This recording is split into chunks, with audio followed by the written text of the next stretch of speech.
And we are back. Back like we never left, here today. No Knicks basketball after a successful trip to Toronto last night in a back-to-back sequence. Tonight, we are watching the Detroit Pistons take on the Phoenix Suns. So let's go ahead and dive right into it.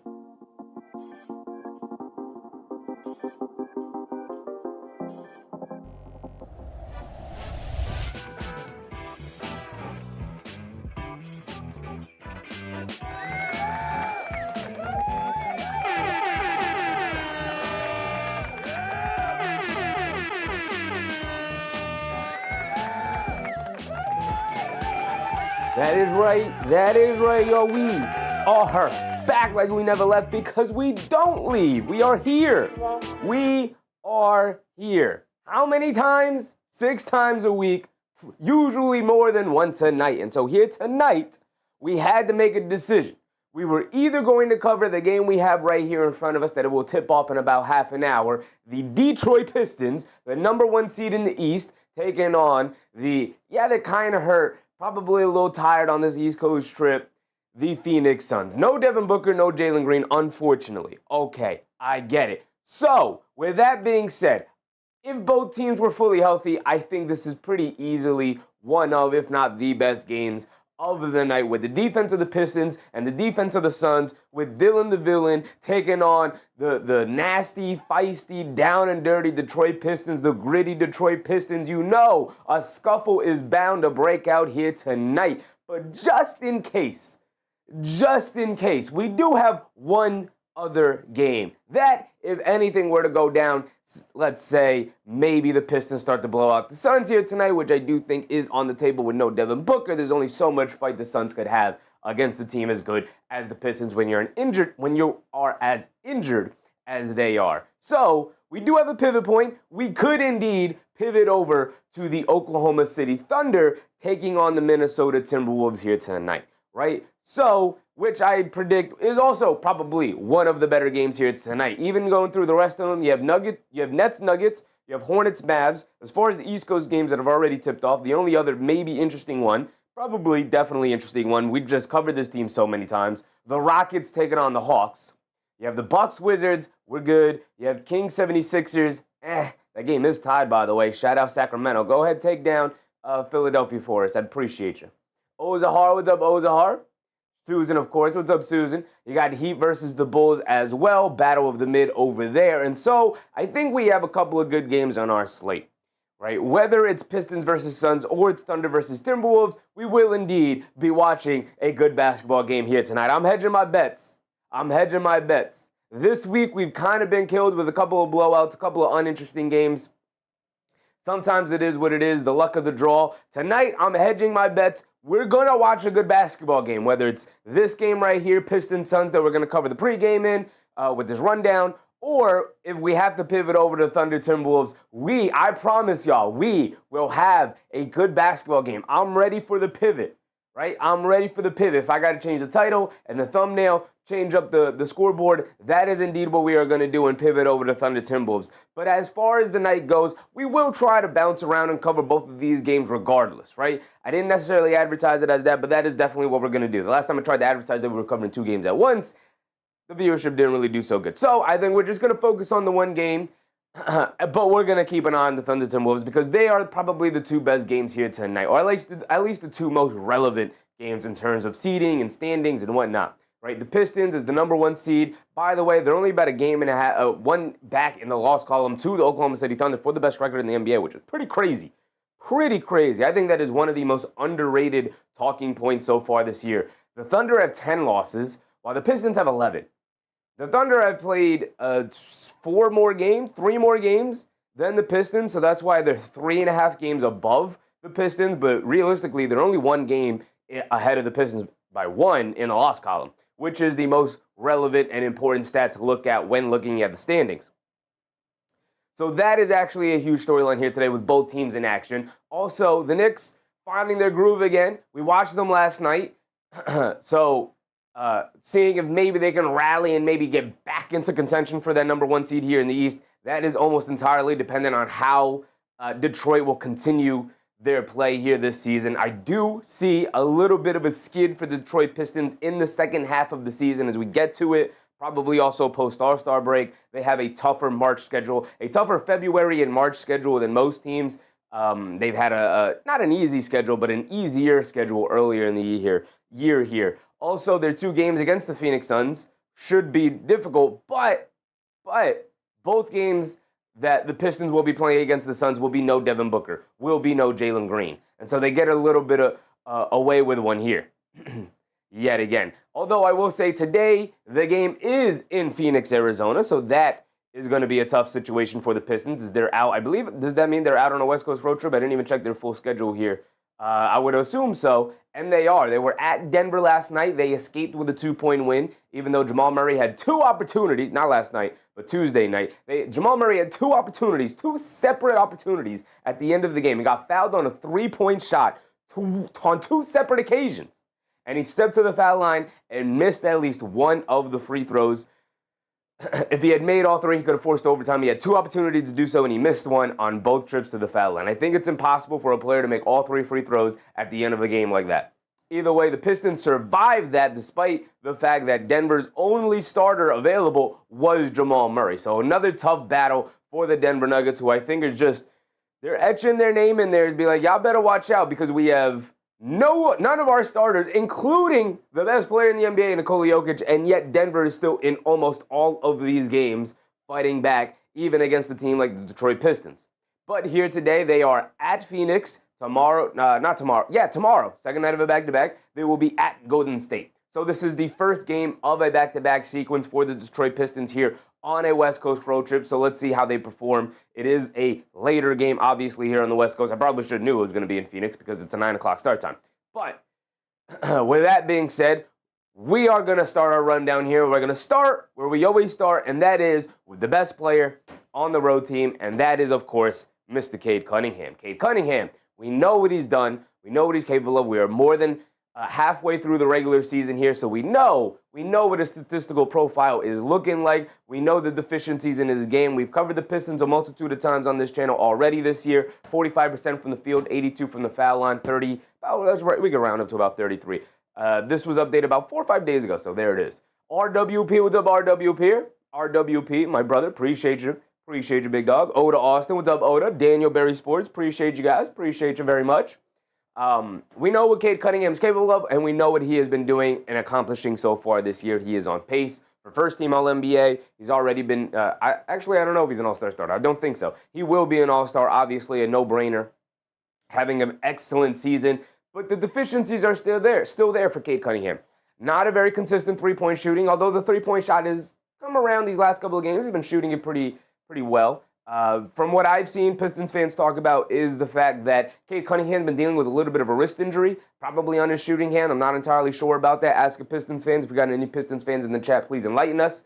But part of that is also contributing to his inconsistent perimeter shooting, although he's always been an inconsistent perimeter shooter. So maybe just a little bit of a copium, a little bit with that. But also, I think the biggest detriment to Cade Cunningham's game is the fact that he is averaging damn near 4 turnovers per game. Even going back to last year, he was averaging over 4 turnovers per game. This year, slightly better. So hopefully he continues to get better and better and better as his career goes on.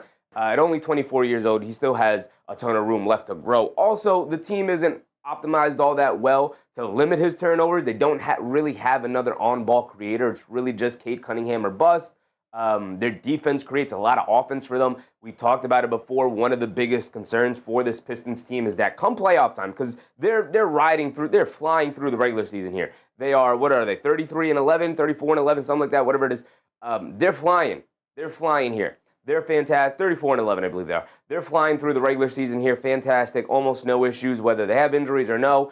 They are still able to compete on a nightly basis against anybody. The cream of the crop of the league, the dregs of the leagues, it doesn't matter. They're taking care of business, which you love to see.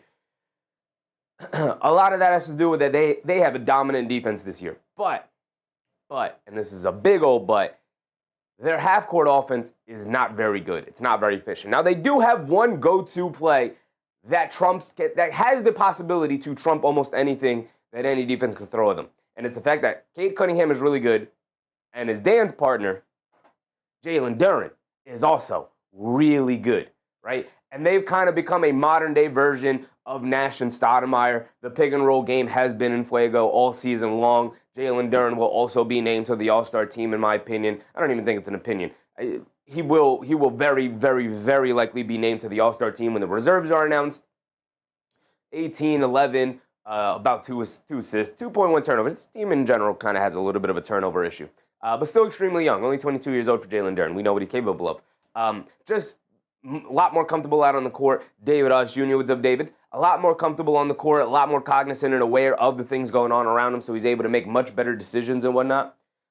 Jaylen Duren and Cade Cunningham, the combination of them and their pick-and-roll game is just probably what's going to save them come playoff time if they can't figure out any other sort of offense to generate, because outside of that, it's reliant on an inconsistent Duncan Robinson from the perimeter. It's relying on, can Jaden Ivey kind of resemble who he was last year and give you enough?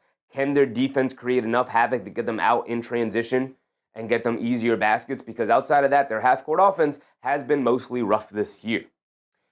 With that being said, Cade Cunningham, Jaylen Duren, you have two All-Stars on your team. You should be able to figure it out moving forward. Outside of those guys, now we're going to talk about a lot of guys who are extremely young, like Ausar Thompson, like Ron Holland, like Jaden Ivey, who are extremely young, have a ton of upside, but maybe it's a year too early for the Pistons here in terms of like maybe going all the way. It is a weakened Eastern Conference. Almost every other team in the East so far this year has shown a ton of issues, a multitude of problems in their construction, in their mentalities, or whatever the case may be, except really for the Detroit Pistons. Now, we know they have issues, but it hasn't come to fruition to bite them in the butt so far this year. 11 points per game, 6 rebounds, about 2.5 assists.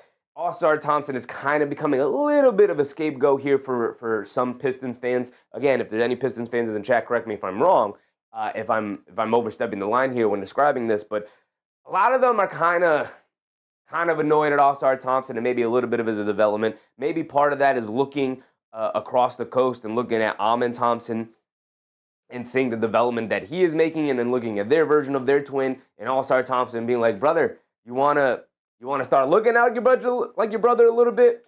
And so far this year, it's kind of been more the same as last year. I think the defense is still excellent.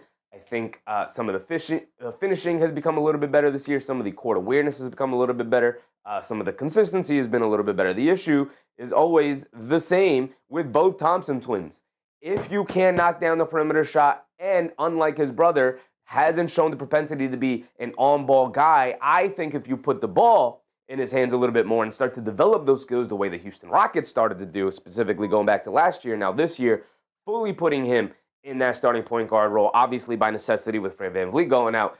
The Pistons don't have that necessity because they do have Cade Cunningham, but if Cade Cunningham comes out of the game, put the ball in Ausar Thompson's hands. Outside of Cade and Duren, I do think this is why I'm talking about him third. He is the third most important guy in this team in terms of his development and his path forward. If they can get him to be a legit third guy, and he's got to put in the work because he needs to get this three-point shooting. If you're going to be a third guy and not a main ball handler like your brother, then you need to get your shooting to respectability levels. And I'm only talking about, when I talk about respectability from the three-point line, I'm only talking about 34-ish%, 35-ish%, right? 26 ain't getting it done, big dog. 26 ain't nearly to the level that it needs to be if you're going to be an off-ball guy the way he is right now. David Osh Jr. said, playoffs different beast. Yes, it is. Yes, it is. Detroit can win a lot during the regular season, but unproven in the playoffs. They proved a lot last year. I know it was a little bit of a different team in terms of their role players and whatnot, but there's a lot of their core guys got a year older and a year better as their extremely young team. I wouldn't say unproven in the playoffs, I guess in the sense that they didn't win a playoff series, but at the same time, this will translate to some degree, whether it's all the way to a finals run or, an upset at some point, because they will likely go into the playoffs as the first seed. So we'll see how it plays out. Now we get to Jaden Ivey. The reason why I have Jaden Ivey fourth here, despite the fact that he's kind of been middling so far this year, 8.4 points, 2 rebounds, less than 2 assists, 1 turnover, 36% from three-point range, 46% from the field. The reason why I have Jaden Ivey in this position, as far as how early I'm talking about him during the rundown, is because I do think, I do think, whether he ends up getting traded or not, I do think he's one of their most important prospects on this team. Only 23 years old. We know he lost last season, despite the fact that last year felt like a breakout year a little bit. Jaden Ivey, to me, is one of the more important development prospects on this roster. He's still trying to find his way back. He had the really unfortunate injury with a broken leg, really obviously setting his career back a little bit here. He's shown some flashes here and there of the old Jaden Ivey, but a lot of that explosion and quickness seems to have been robbed by that injury. Hopefully he can get back to it.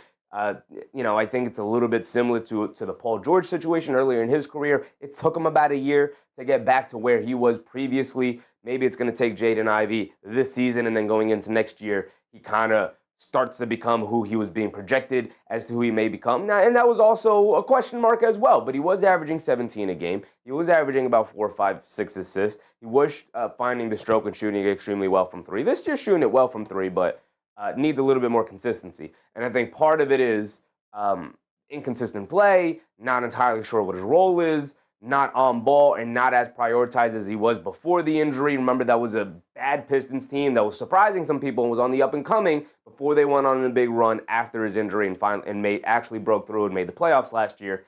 Jaden Ivey would have been a part of that process, except the unfortunate injury. So it is incredibly important for the Pistons, I think, to see him succeed. And so far this year, middling results. David Osh Jr. said no Beasley or Hardaway was big for them last year.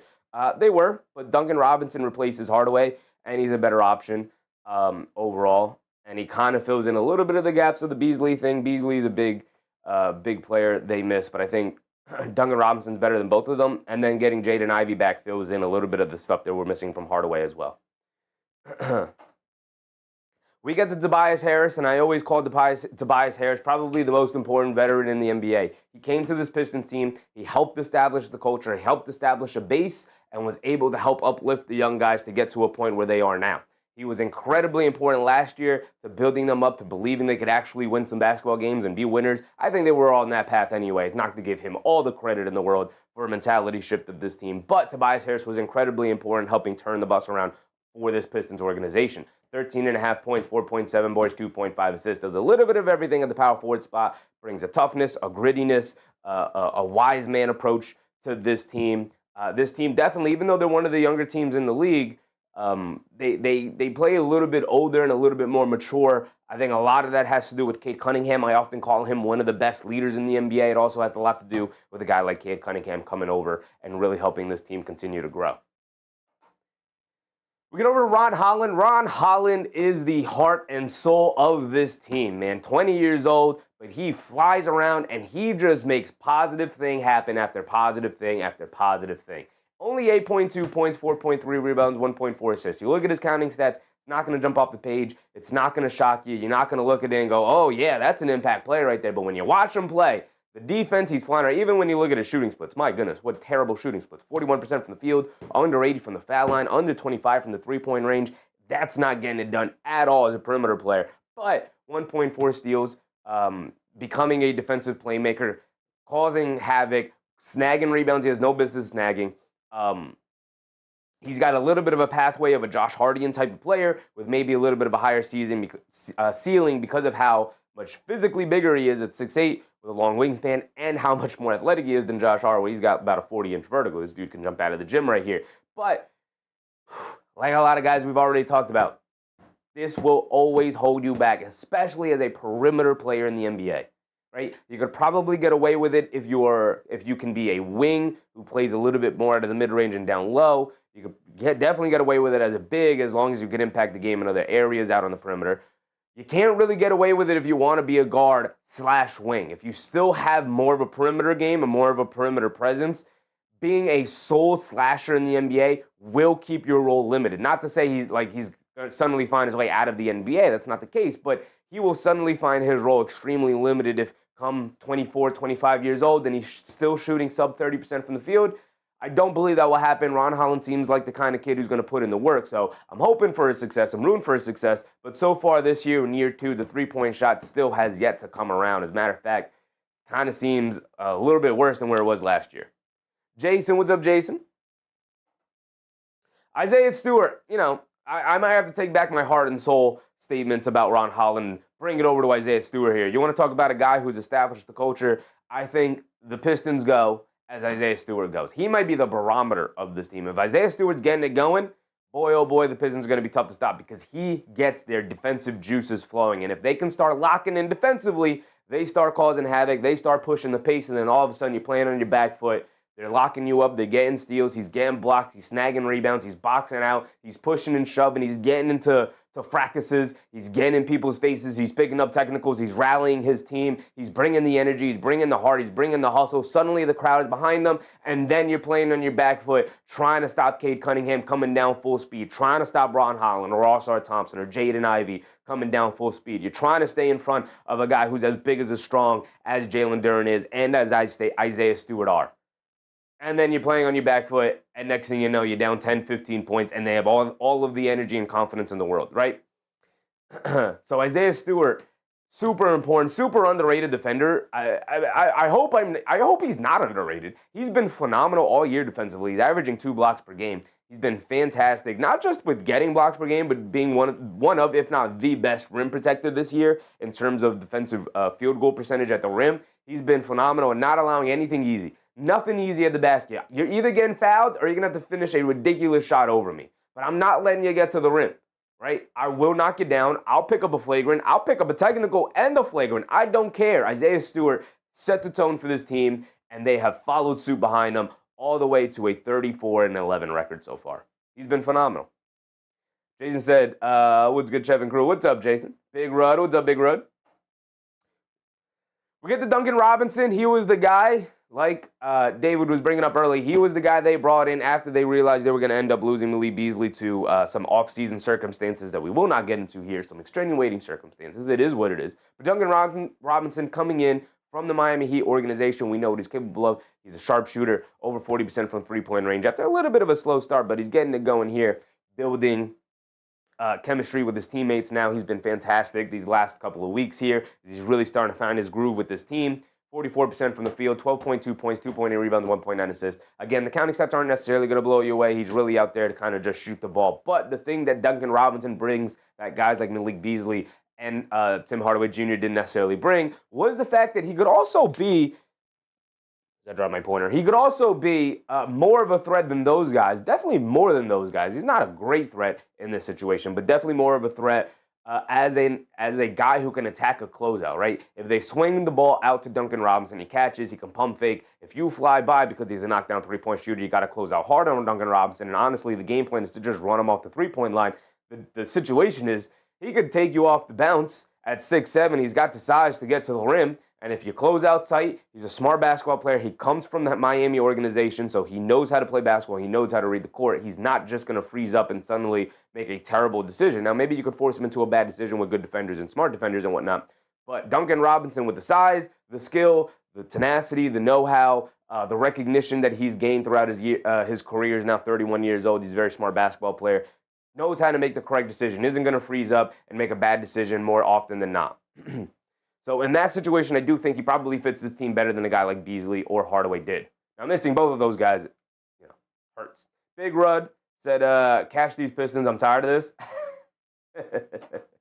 We get over to Caris LeVert, and Caris LeVert, I think Pistons fans, kind of like Knicks fans with Jordan Clarkson, Pistons fans with Caris LeVert, I think they're done with the roller coaster ride. You don't know what you're going to get from this guy on a night-to-night basis. One night, he's giving you, 18, 5, and 4, and then the next night he's giving you 6, 2, and 1. And you don't know what you're going to get. And honestly, when you are a team that's trying to win on a nightly basis, that has championship aspirations, wild cards like Caris LeVert can be fun for the regular season, but at a certain point, you're just like, I'd rather the consistency of maybe another guy who's maybe doesn't have the high ceiling that a guy like Caris LeVert could possibly have, but definitely doesn't have the floor that he has. And also the aloofness on defense and whatnot for a team that prides itself on its defensive first mentality. Caris LeVert just doesn't really seem to fit personality-wise or play type-wise with this Pistons team. It was a good enough swing. You never know what you can get. This is a guy who's been in the running for Sixth Man of the Year before throughout his career. But it was a good enough swing, and I just, like the Knicks with Clarkson, a little bit of a whiff, a little bit of just a depth piece. You don't have to play him every single night, even if he is healthy. Now let's run down the Phoenix Suns here. And like we said earlier to start the show, no Devin Booker. Really unfortunate. No Devin Booker here tonight. This is the second time and the last time these two teams will be matching up. And also the second time Devin Booker will not be able to play against the Detroit Pistons here. So the Detroit Pistons getting off scot-free, unfortunately. Suns Gen, what's up, Suns Gen? I think really unfortunate situation because I think the way both of these two teams get at it after it defensively and how much trash talking I know Devin Booker likes to do. Obviously, we know Dylan the Villain will definitely be involved in something here tonight. I think it would be a really good, fun matchup between these two teams, and the fact that we're probably not going to get it at all this year where either team is even remotely close to healthy. Devin Booker missing both of these games, Jalen Green missing both of these games is really unfortunate to me. So, no Devin Booker really sucks. Gentle Goem Jodo, what's up, Gentle? Sons Jen said, hope you and all are well tonight. Appreciate you, Sons Jen. I'm good. I'm ready to go. I hope everybody else is ready to go. We'll also run around the league a little bit. The Hornets continue their dominant play. They're up 33-18 in the first quarter against the Mavs here. My goodness, they are on one right now. Jalen Green, like I mentioned earlier, he's just coming back from the injury. He's out with injury management with the hamstring. They don't want him to continue to pick up, small, minor, non-contact injuries, soft muscle injuries and whatnot. So they're going to bring him back slowly from the hamstring. He was out majority of the year, if not the entirety of the year. Played like 30 minutes total to start the year, first 2 games, before just being done for about 2 months. Now that he's finally back, they're going to take it real slow, be very cautious with him.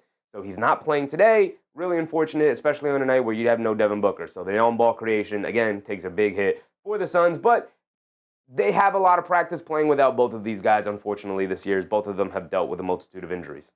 Mostly Booker's dealt with a multitude of injuries. Green has mostly been out with just a hamstring. Suns Jen said, Villain 1 sec from suspension. Oof. He's definitely going to be baited tonight, I'll tell you that. You might just have to, whoever you guys play next, Suns Jen, you might just have to, check that one off as Dylan Brooks is going to miss that one. Because him almost solely going up against the Pistons tonight, there's bound to be a fracas at some point between Dylan Brooks and Holland or Stewart or whoever with this Pistons team. Sons Jen said a lot of Grayson Allen minutes. Oh, yeah. Is Grayson Allen we're talking about next? No, Dylan the Villain. Dylan Brooks is the next guy we're talking next. And a very apropos picture with the devil horns here. It just shaped up. It's just a beautiful picture. I have to go with it. I know he's still wearing the Grizzlies jersey. I have to go with it. This is a perfect picture. This might be the picture I run with the remainder of his career. Just the way the hair flipped up in the moment, the facial expression, it just worked out perfectly. Gentle said, nice shirt. Appreciate you, brother. Appreciate you. I can't yet get back to wearing Clyde Frazier-inspired outfits for the Knicks, and so we're going to have to settle for doing it for games outside of New York Knicks coverage for now. Hopefully we can get back to it as the Knicks had yet another impressive victory last night, but we're going to hold off a little bit long. I want to make sure that this is truly the Knicks team that we watched all year finally making its way back. Dylan Brooks, 21 points. Actually, it's a little bit down now, right? I should have updated the points. It's now down to around 20. Not struggling, but definitely not as hot to start the year. I think teams have also adjusted to a much more offensively aggressive Dylan Brooks, and so now he has to make an adjustment to their adjustment, and we're just going to have to see how that's going to go. Going up against a really good and really smart defense, really aggressive defense here against the Detroit Pistons. I think it's going to be really interesting to see Dylan Brooks, as yet again, he's going to have to be pretty much the number 1 option tonight with no Booker and no Green. So he's probably going to draw the ire of guys like Thompson and Holland, maybe even a little bit of Stewart, considering Dylan Brooks is not the quickest of players. So he's going to have to knock down his perimeter shots today. He's just going to have to. No ifs, ands, or buts about it. Wesley Waldrop, what's up, Wesley? We get to Mark Williams. Mark Williams having an excellent year. I'm sure the Lakers are kicking themselves, although maybe not. Who knows what the Lakers are ever thinking about. 12.4 points per game, 8.3 rebounds per game, 1 assist for Mark Williams. His impact can't really be seen through the counting stats. 65% from the field. He is technically shooting 100% from three-point range. That's because he doesn't really take threes. Gurfar, what's up, G? What's up, G? Mark Williams, one of the best rim protecting bigs in the NBA right now. Maybe not, I shouldn't say one of the best, but definitely one of the most bright and upcoming ones at 23 years old. One of the most important things about Mark Williams is that he has actually played a ton of basketball games this year. I believe he's only missed 5 or 6 basketball games so far, and that's incredibly important to obviously his career, as part of the reason he was publicly embarrassed by the Lakers by rescinding the trade because he failed physical. Whether they actually wanted to trade for him or not is a different story. That's a conspiracy theory that we don't have to get into right now. But Mark Williams, got his career started in Charlotte, as you can see by the picture there. Got his career started in Charlotte before making his way over to the Phoenix Suns. Part of the reason why Charlotte got rid of him, despite the fact that they kind of need a big man, even though Diabate is playing like crazy, and we'll go around the league in a second here. But Mark Williams has played excellently for the Phoenix Suns this year. It kind of feels like they have their center of the future, even though they drafted what I think they thought was maybe their center of the future in Kamal Maliwak. But Mark Williams has been fantastic this year as a rim protector, a rim runner, a guy who can catch lobs, set screens, be very big, very physical, 7 feet tall, long wingspan. He's helped shore up the defense and kind of help guide the defense for this Suns team to get back to some sort of identity on the defensive side of the ball, and it's worked wonders for them so far this year. A really nice gamble for the Phoenix Suns, despite the fact that they have it feels like they have a million centers on this team between him, Nick Richards, Oso Ighodaro, and now Kamal Maliwak, who just can't get minutes on the court. Now we got the Grayson Allen, who, like Suns Jen said, is going to have a ton of offensive opportunity yet again here tonight, playing without Devin Booker and without Jalen Green. 16 a game, 2.6 boards, 4 assists, does a little bit of everything. Really quiet, under the radar season so far for him yet again. G. Farr said, what's the word from Oceanside, California? Yes, sir, G, yes, sir. Grayson Allen, we know he has the reputation as a knockdown three-point shooter, but now, tonight, not going to have a ton, probably, off the cash three-point opportunities, mostly because he's going to have the ball in his hands a little bit more often, or maybe even a lot bit more often with no Devin Booker and no Jalen Green. He is the veteran, grizzled guard in the backcourt, along with a young, up-and-coming Colin Gillespie, who we'll get to. And so Grayson Allen is just going to have to put the team on his back alongside with Dillon Brooks here tonight and kind of carry their offense against a really tough Detroit Pistons defense. Nick Richards is not a part of the rotation. He's likely to get traded at the deadline at some point here for something. They clearly don't want him on the team. Doesn't really fit with the team. Hopefully he finds a new home. I do think he's pretty decent at basketball as far as being a rim runner or a defender. Or maybe I just haven't watched him enough. Who knows? Either way, he's not a part of the rotation anymore. Now we get the Royce O'Neal, who's actually a part of the rotation. He's really good, and we have, about 2 minutes before we get the tip-off. Actually, I could put it on right now so we make sure we don't miss any time. But Royce O'Neal, literally the prototypical 3-and-D catch-and-shoot player in the NBA. Kind of the prototype of who that player should be, what that archetype is supposed to be. He shoots over 40% from three-point range, barely takes any twos, right? And is a very good defensive player. 10 points per game, 5 boards, almost 3 assists. Does a little bit of everything. Comes into the game, mucks it up, plays good defense, sets a standard as far as how they want to play defense and how physically they want to do it. Shout out Royce O'Neal. He's having a very good year. Kind of like Grayson Allen, I think a lot of guys on this Suns team going under the radar. So much so that there's a guy I would love to talk about, but I don't have a player graphic set up for him, and that's Jordan Goodwin. But there's your Jordan Goodwin mention of the night. As I drop my pointer. We get over to Colin Gillespie, the surprise of the season here at point guard for the Phoenix Suns, the Villanova product. Shout out to Jalen Brunson, Josh Hart, Mikal Bridges from our New York Knicks. But Colin Gillespie has come to this Phoenix Suns team, established himself, and has actually won the point guard spot here for the Pistons. They needed a point guard for the Suns. They've needed a point guard. They've always needed a point guard. He's in the starting lineup tonight along with Allen, Brooks, Royce O'Neal, and Mark Williams. Same starting lineup for the Pistons that they always had between Cunningham, Robinson, Thompson, Harris, and Duren. But Colin Gillespie here, almost 14 a game, 4 boards, 5 assists, doing a little bit of everything, came out of nowhere and continues to be fantastic for them. Slowing down a little bit as teams are starting a game plan for him now as they have more than enough game tape on him and how he has played so far this year. But incredibly important to have a legit point guard out there who plays like a point guard. We get over to Oso Ighodaro, who has cracked the rotation and won out the backup center spot for a while now. He's not the greatest backup center, but he plays with energy, hustle. He's gotten significantly better with a consistent role and some consistent playing time. But he is just kind of your classic rim-running big as well. Not a great rim protector, but he's usually in the right spot at the right time. And we're getting ready for tip-off here. Ryan Dunn, one of the last guys we want to talk about. Young draft pick in his second year, 6'7", 6'8". He has a good wingspan, good defensive motor, but the three-point shot will always hold him back as a wing here. He's got to develop as a 3-and-D guy, not just a defensive guy, because that's always going to limit you. Thomas Roro, what's up, Thomas? Hopefully Duncan hit a shot tonight. Hopefully. But that right there is going to wrap up our pregame rundown. Justin Thomas getting ready for tip-off right here. And we really got through it. We were cutting it close on time here, but we got through it. Getting ready for the tip-off. Let's go.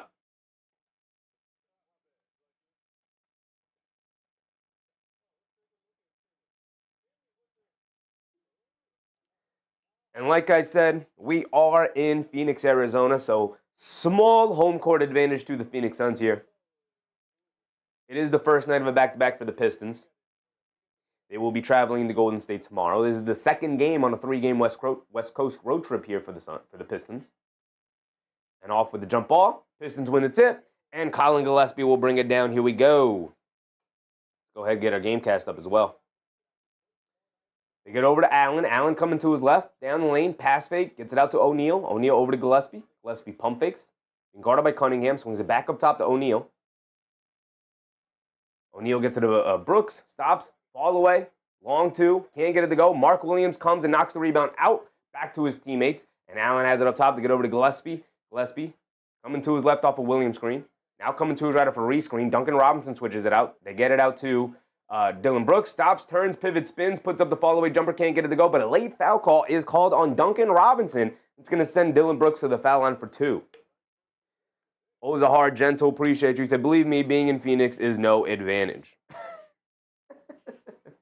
What do you mean being in Phoenix is no advantage, gentle? What do you mean?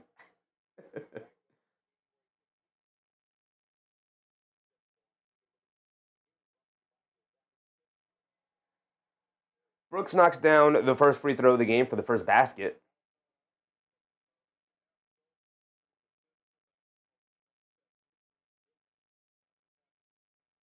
Dillon Brooks knocks down both. And the Pistons will bring it down. Brooks applying some full court pressure to Cade Cunningham here. Cunningham has it up top. They get it over to Duren. Being guarded by Mark Williams, backing him down to the basket. Scoop play with the right hand, just went right through the chest and right past Mark Williams there. Just backed him down to his spot and then easily got to his right hand. On the other end, Grayson Allen leaves it off to Williams. They kick it out to a wide open Dillon Brooks for a 3. Got it to go for Dillon the villain. It's a good start for Dillon Brooks. He got himself to the foul line. Now he knocks down a catch and shoot open 3. Here comes Cunningham bringing it down the other way. He has it on the right wing. Dancing with it. Coming to his left. Step back. Pull up 3. Got it to go for Cade Cunningham. And that is a very welcome sight for Detroit Pistons fans everywhere.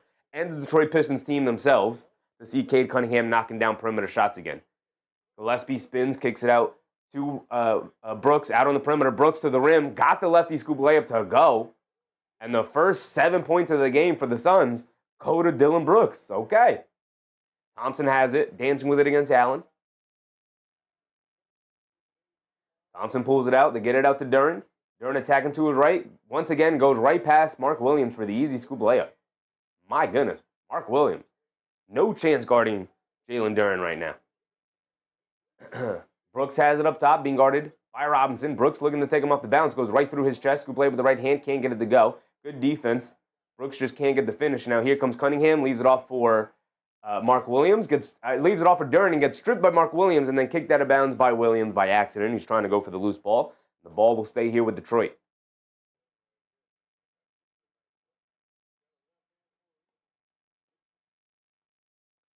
They get it into Robinson. Robinson out in the left corner. They get it to Harris. Harris being guarded by Grayson Allen. Backing him down. All the way baseline jumper. Got it to go for Tobias Harris. That is the exact play the Detroit Pistons killed the Denver Nuggets with last night. Just mid-range post-ups, fall-aways for Tobias Harris all night. So he's in a nice groove. Gillespie has it up top. Pump fakes. Kicks it out to Brooks. Brooks going along the right baseline. Gets under the basket, kicks it out. They swing it around. Grayson Allen hesitates, kicks it out to Gillespie. Pump fakes, one dribble to his left, puts up the 3. Got it to go for Colin Gillespie. And the 3-point shots are flowing for the Suns here tonight. Here comes Cunningham bringing it down the other way. And a foul on Brooks out on the perimeter, bumping Cunningham out of bounds. And obviously, Dillon Brooks does not like the call. Not sure if I've ever seen Dillon Brooks agree with a foul call that was called on him.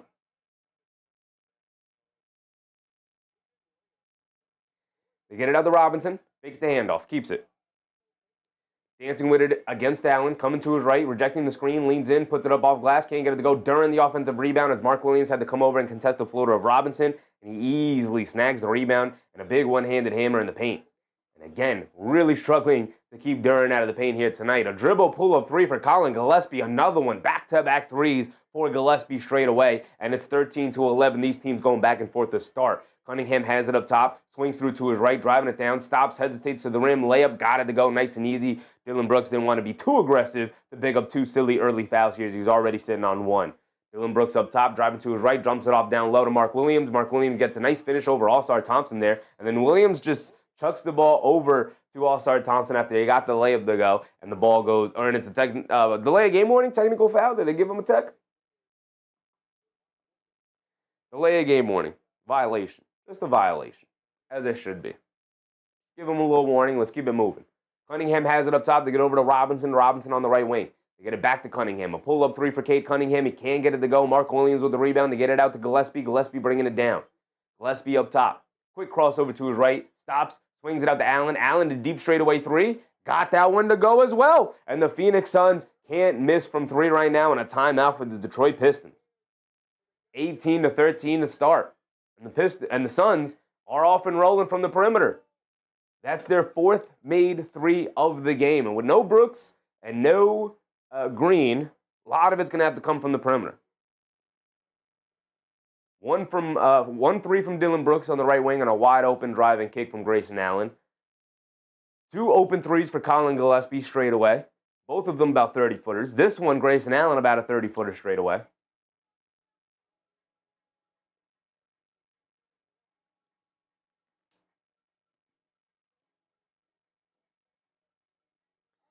Suns Gen, enjoying the game so far, All right, let's go around the league real quick. I said we were going to do that earlier before we started the game, and I did not. Check out the NBA slate. Obviously, this being one of the later games here tonight, we're going to have some games wrapping up. Kings with a slight lead over the 76ers. Check them out. 103-99. Wizards with the lead over the Bucks. We know the Bucks suck. 95-85 Wizards up. You got Rockets and the Hawks. 43-42 at halftime. Close game. Not bad.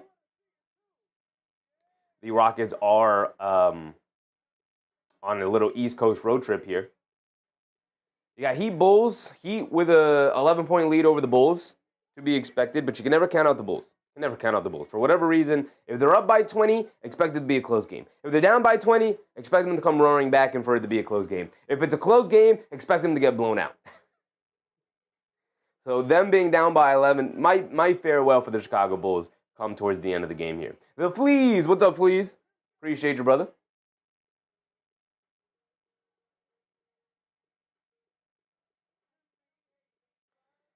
You got Hornets taking on the Mavericks today. And the Hornets were up by about 15, 16 points earlier here. Now only up by 8 against the Mavericks. Mavericks doing a good job of fighting back. This is the Rookie of the Year battle here between Knipple and Flag. Only apropos that they are both the top performers of the night here on ESPN. 13 points for Knipple, 16 points for Flag. 46-38 halfway through the second quarter there. Thomas said, Ausar Thompson not fighting through screens and Cade letting Gillespie kill him. Got to pick up the defense. That's for sure. You have the Nets Nuggets tipping off early here. Or, I mean, they're early in the game, just tipping off. And then, obviously, we have our Pistons Suns game coming out of timeout.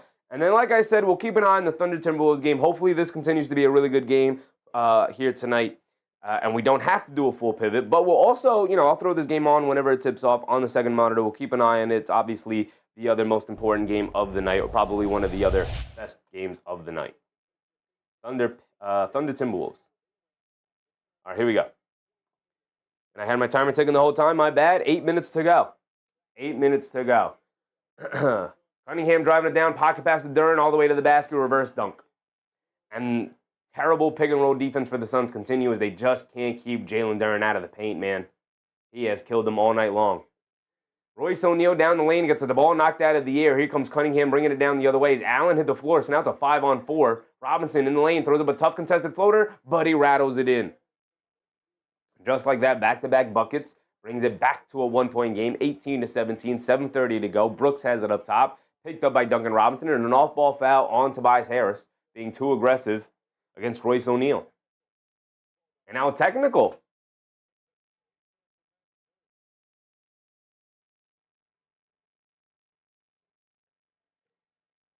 Ozahar said, I like both teams. I like the Pistons, but as a Knicks fan, I'm not rooting for the Pistons. I got to root for their loss. Got to root for their losses as much as possible. So Harris picks up the technical foul here. Picked up a personal foul. Now he picks up the technical foul. So Grayson Allen, a knockdown free throw shooter, will take the free throw. And he knocks it down.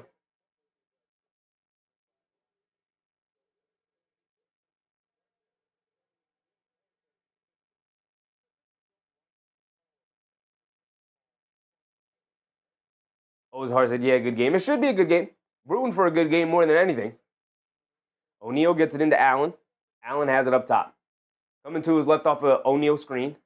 Hesitation, drives, stops, kicks it out to Brooks. Brooks fires the left wing three. Off the back rim, can't get it to go. Harris with the rebound. And a foul.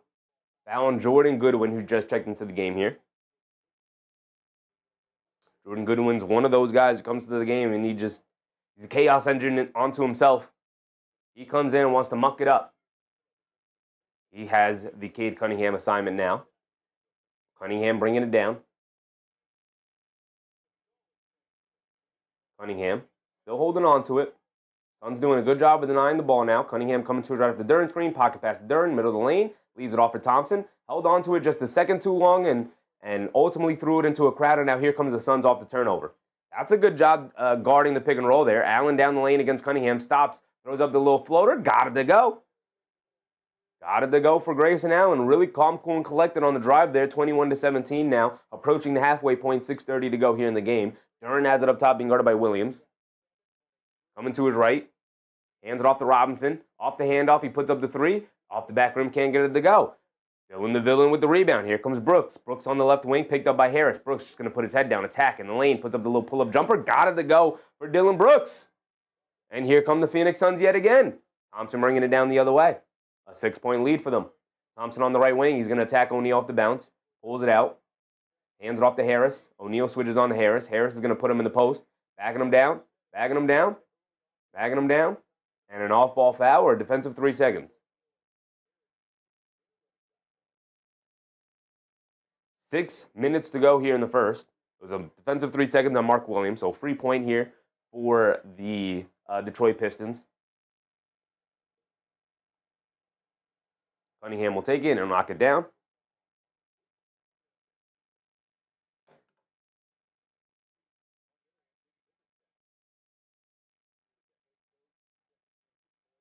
So the Pistons will inbound it. They have a fresh 14, and they get it into Thompson. Now we're past the halfway point. Thompson driving it down, spins to his right to the basket. Layup, can't get it to go. Duren another offensive rebound, and another easy putback. Duren is a huge load down in the paint here tonight. Allen has it on the left wing.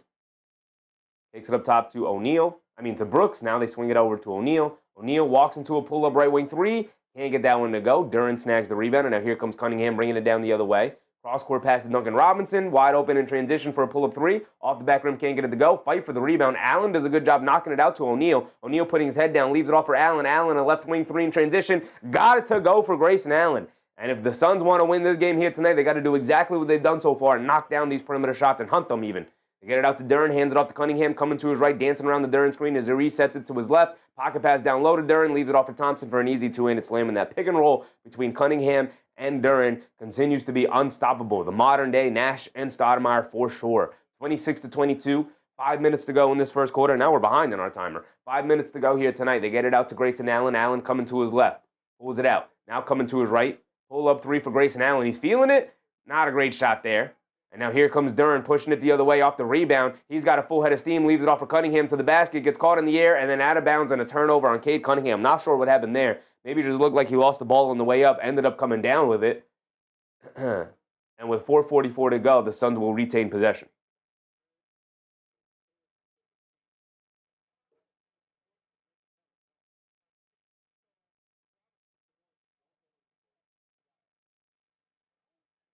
Here comes Allen. Grayson Allen has it up top. He's picked up by Cunningham. Coming to his right off the Iguodala screen, who just came in. Leave it off for Iguodala. They kick it out to O'Neal. Pump fakes, driving to his left down the lane, throws up a tough floater. Off the back rim, can't get it to go. Iguodala with the rebound, kicks it out to Allen. Another open three, and he knocks this one down right there. Grayson Allen lacing him up from three-point range so far here tonight. Here comes Robinson bringing it down the other way. They get it up top to Duren.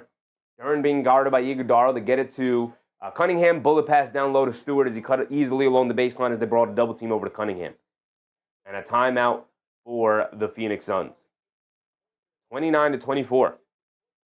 Detroit settling into the game, getting much higher quality baskets here in this quarter. The Suns, though, can miss from the perimeter, and the Pistons doing a bad job of getting out on their three-point shooters. If there's anybody you can't leave open, Grayson Allen. He's one of the better three-point shooters in the league, especially on catch-and-shoot situations like that. I know it's off an offensive rebound, but you got to find him. You got to find him. As far as the Pistons go, like I said, they're getting much higher quality two-point shots than the Suns are tonight. And I think overall, this game so far might end up benefiting the Pistons unless the Suns can pick up the defensive pressure here. Because outside of the Duren Cunningham pick and roll, I think the Suns have played really good defense and taken away a lot of what the Pistons want to do. Except for the main thing that they want to do, which is the Cunningham-Duren pick and roll. All right, let's go back around the league. Check in on everybody. We are at 9:26. We're about 10, 15 minutes away from the Thunder Timberwolves tipping off. We'll throw that up on the second monitor. Keep an eye on it here tonight. But as of right now, we're winding down Kings 76ers. Maybe I'll throw that up real quick here and watch the end of that one. But we also have Bucks Wizards winding down. It looks like the Wizards are going to pull it off, but it's only a 5-point lead with 2 minutes to go. You got Rockets Hawks 56-49. Suns Gen said Pistons are nice. I stood beside them in their Monty Williams era. Ooh, that was a rough era. It was a rough era. I like the roster. I didn't love what Monty Williams was doing down there at all. All right, we're at under 2 here, so let's pull up this game. We'll have it up on the monitor here, and we'll keep an eye on it.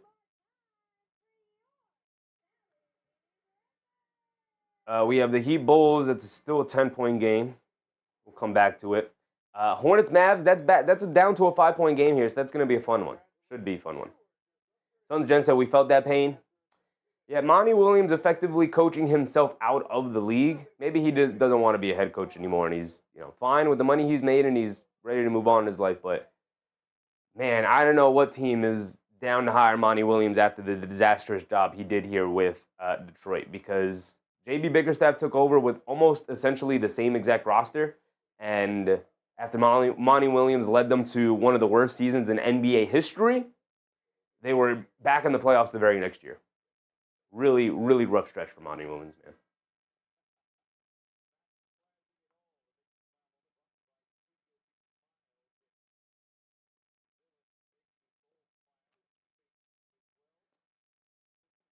Philly up by 1. Philly, a really clutch team. Let's see if Sacramento can pull this one off. Would be fun to see Philly lose yet again, and this time to the Kings. Crandon, what's up, Crandon? Well, I've been alive for pretty much the entire T-Wolves. You want to talk about bad. All right, here we go. Back into it. A little over 4 minutes to go. Grayson Allen, another pull-up three. He can't get it to go off the screen. On the left wing, he couldn't get it to go. Stewart with the rebound. Here comes Cunningham. Jamari Bouye is in the game. So is Ron Holland for the Pistons. On the other side, Ivey also in the game. Jordan Goodwin hounding Cade Cunningham here. They hedge out. Ball knocked out of bounds. It's going to stay here with the Pistons, though. Cunningham looking for the foul. He doesn't get it. Suns Gen said he didn't want to do that job at all, but the money they threw at him was insane. Yeah, man, sounds a lot like Phil Jackson when he took over as president for the Knicks. An absolute disaster. He didn't want to do the job, but James Dolan gave him an offer he couldn't refuse. And Cade Cunningham coming to his left, a step back, deep baseline two. Pretty much one step in from the three-point line. A terrible shot, but the shot clock was one down. He had to get something up. But he knocked it down, nothing but net. And again, a really nice sight for the Pistons to see Cade Cunningham knocking down perimeter shots. And a double dribble here for Grayson Allen. So the ball going back to the Pistons here. And Sacramento's up by 2, and they have the ball. But they are forced to heave up a bad shot. 30 seconds to go. Here comes Tyrese Maxey. Maxey bringing it down on the right wing, hesitating, driving to his right, scoop layup. Terrible shot attempt, but that's because he got fouled. He's going to go to the foul line for 2 with 27 seconds to go to try and tie the game up at 111. All right, here we go. Back into our game. Duren has it up top, being guarded by Iguodala. Hands it off to Cunningham. Cunningham dancing with it as Iguodala switches onto him. Cunningham, bullet pass inside to Duren. Duren bully balling his way into the paint, gets the layup to go. Great physical and patient play from Jaylen Duren there to get the easy basket. And a great pass from Cunningham to ultimately feed him. When the initial pass was in there, he waited for the pass to eventually open up.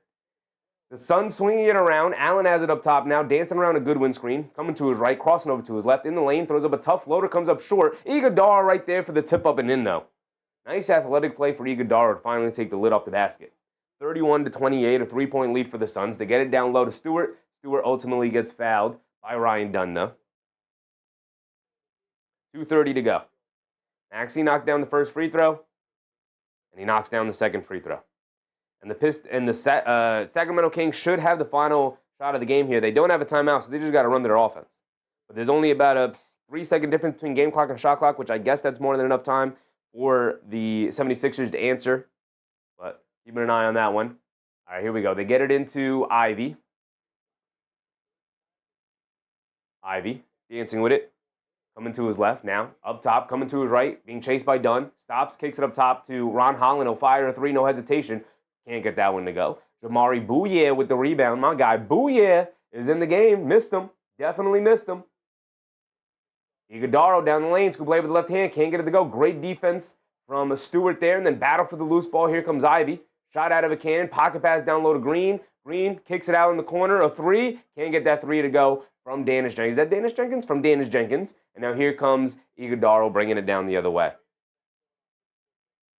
They hand it off to Gillespie, who dribbles it off his own foot. And now it's a 3-on-1 fast break. Hit ahead to Ivey, and the athletes just as Ivey blows a layup, got a little too fancy with it, trying to go with the finger roll. And now Jamari Bouye down the lane, lefty layup, got it to go. Really missed opportunity. A 4-point swing there for the Detroit Pistons. 33-28 now with 1:20 to go. Stewart tries to force it down low to Green. Picked off by the Suns. Gillespie walks into a pull-up 3. Can't get it to go. Battle for the rebound. Ball knocked out to Goodwin. Goodwin will line up a left wing 3. Don't love that shot at all. Should have swung that back to Gillespie or maybe try to run some offense. But here comes the Pistons. Ivey has it on the left wing. He's being guarded by Jamari Bouye. Spins to his left. Steps back. Mid-range fall-away jumper. From the area where Ivey knocked down that jumper earlier, Ivey can't also do the same. On the miss, here come the Phoenix Suns. Gillespie crosses over to his left, hesitates, now going on the basket, reverse layup, gets blocked by Ron Holland, and then he saves it. No, he was out of bounds when he grabbed it. 43 seconds to go. The Suns will have the ball back, 12 on their shot clock. By the way, the Sacramento Kings, I believe, got called for an offensive foul, so the Philadelphia 76ers have the ball with 5 seconds to go, and they were able to go. Oh, no. Are we at the foul line? No, 76ers will inbound it. 76ers will inbound it with 5 seconds to go. Tied at 111. Are we going to have a walk-off? No timeouts for the Sacramento Kings. They get it into Iguodala. Iguodala has it up top, hands it off to Bouye. Bouye down the lane, leans in, step back, pump fake, fall away, long 2 over Ivey. He can't get it to go. Goodwin just bullies Danis Jenkins under the basket and snags a rebound and lays it up and in. You don't normally see the Detroit Pistons get bullied like that. Great play from Jordan Goodwin. And Danis Jenkins has it up top. Jenkins driving to his left on Goodwin. He's got a lane in the basket. Scoop play with the right hand. Got it to go. Impressive move. And the late foul call will send Jenkins to the foul line for one more. Impressive drive and finish for Danis Jenkins right there. They get it into Embiid. Over to Maxey. Scoop play with the left hand. Got the foul and the layup for Tyrese Maxey. What a disastrous moment for the Sacramento Kings. At least don't let him get the basket. And definitely don't foul him. Maxey's a cold, cold man. And that was a great play drawn up by Nick Nurse. They got it into Embiid. Maxey using his speed to run past the defense. Embiid just threw the ball up in the air, gave him the handoff. Trapped in the 90s. What's up, Trapped? Brandon said Phil Jackson, an era Knicks would like to forget. Always got to remember the terrible eras, brother. Always got to remember. Right? You got to remember the terrible moments so you aren't doomed to repeat history. Got to remember the mistakes. Danis Jenkins knocks down his and one free throw. 35-31. And now here comes Grayson Allen for what should be the final shot of the quarter. 10 seconds to go. Allen has it up top, being guarded by Javonte Green. Allen coming to his left. Sidestep left wing three.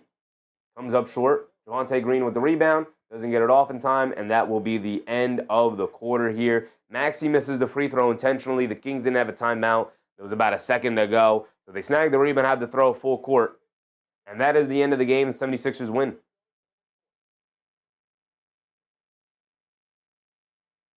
Brandon said, well, T.O.'s history pretty much been all terrible outside of KG in the last 2 years.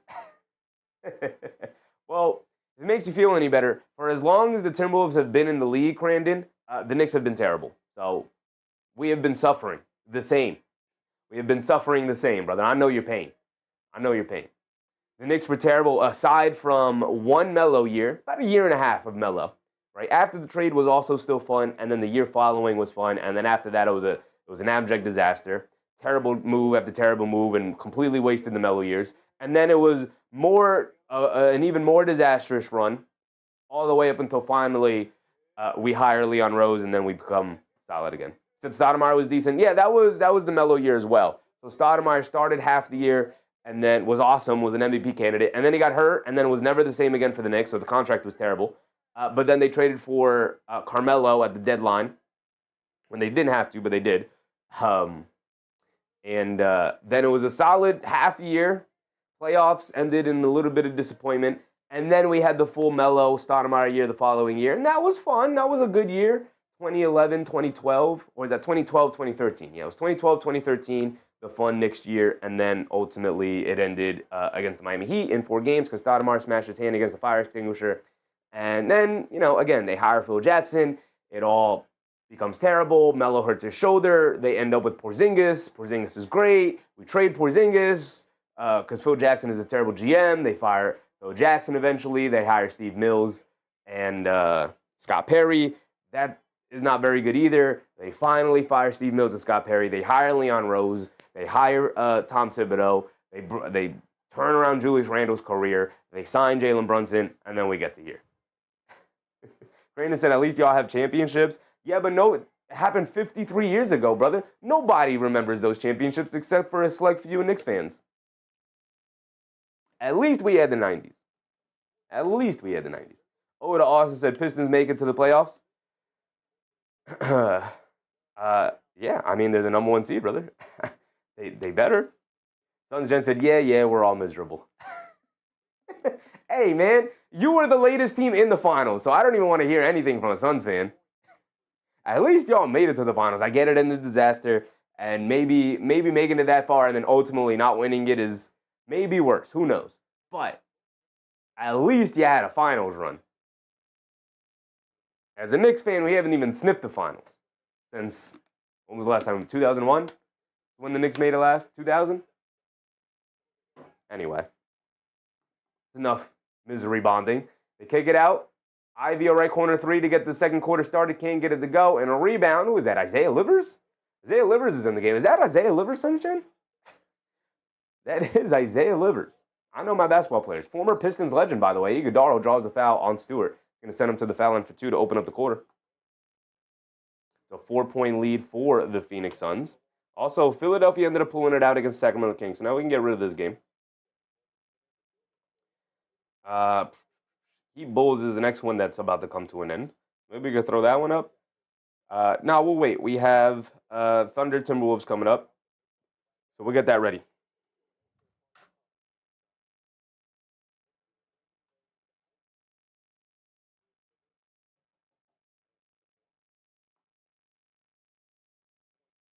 Brandon said they might be dustier than Grandma, but they still count.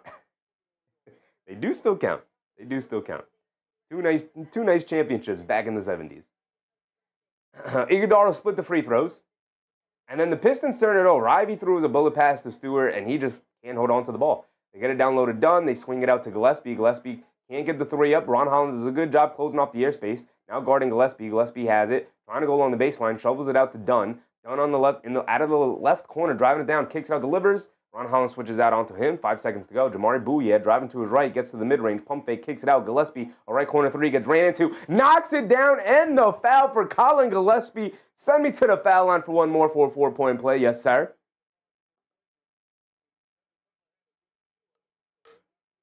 Suns Jen said, whenever not enjoy Chevy sad fan speeches.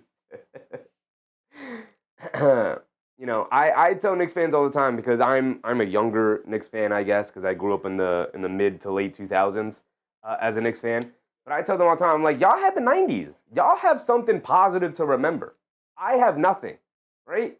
It's the old Bane quote. You merely adopted the darkness. I was born into it, baby. I'm all about the misery. All I know is misery as a fan. All I know is going to school and being made fun of for being a Knicks fan. All I know is a clown show. So all of this, brand new to me. Love it. Enjoy it. Gillespie knocked down his free throw on the other end. Danis Jenkins manipulating his way into the paint off the screen and knocks down the little pull-up jumper in the paint about 8 feet away. And then the Suns can't get the ball inbounded, knocked off of Isaiah Livers as he can't hold on to it, and the ball's going to stay here with the Pistons. 40-33. Largest lead of the game was just 9 by the Suns. And the Pistons quickly trying to respond with a mini run of their own. They get it into Holland. Holland? Ivy. Ivy shovels it over to Stewart. Backing down. They kick it out in the corner. Javonte Green, a three. Can't get that one to go. Iguodala, a rebound. Good boxing out on Ron Holland there from Livers. Cross-court pass. Ryan Dunn hesitates from three. They get it out to Gillespie. Gillespie has it on the left wing. Green picks him up. He's coming to his right. Ron Holland switches onto him, but Gillespie just fires anyway. Fighting for the rebound, falls into the hands of Livers, who gets fouled going for a putback by Javonte Green. Some serendipity for Isaiah Livers there. He missed time to jump, and then when he landed and turned around, Green couldn't hold on to the ball, slipped out of his hands, and just fell right into Isaiah Livers' lap. Now he's going to go to the foul line for 2 free throws.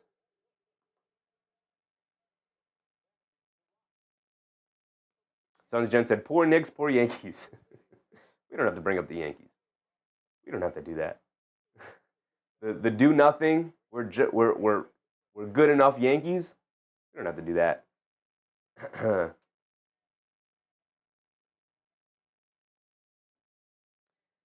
Crandon said nobody is sad for the Yankees. They won enough.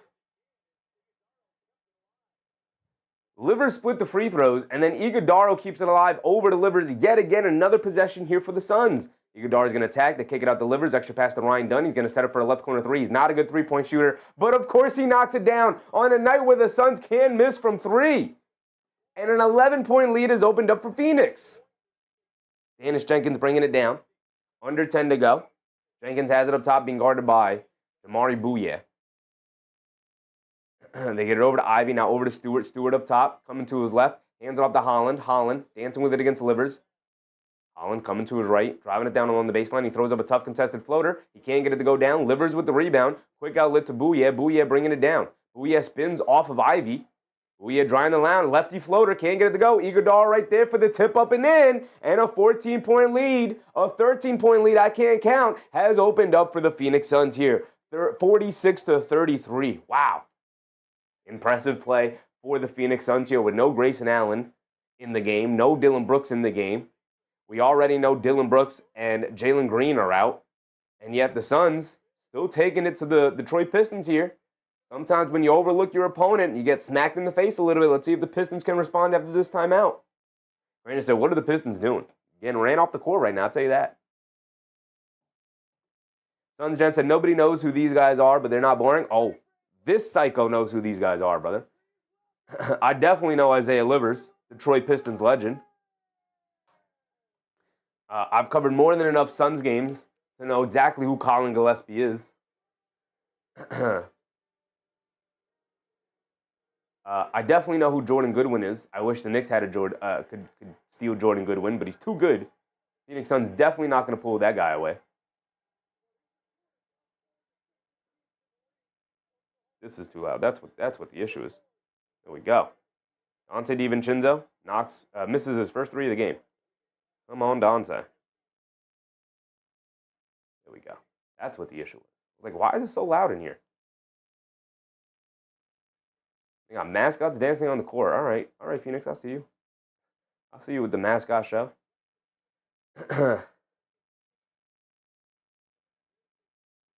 Bouye? That's how you say it? Bouye?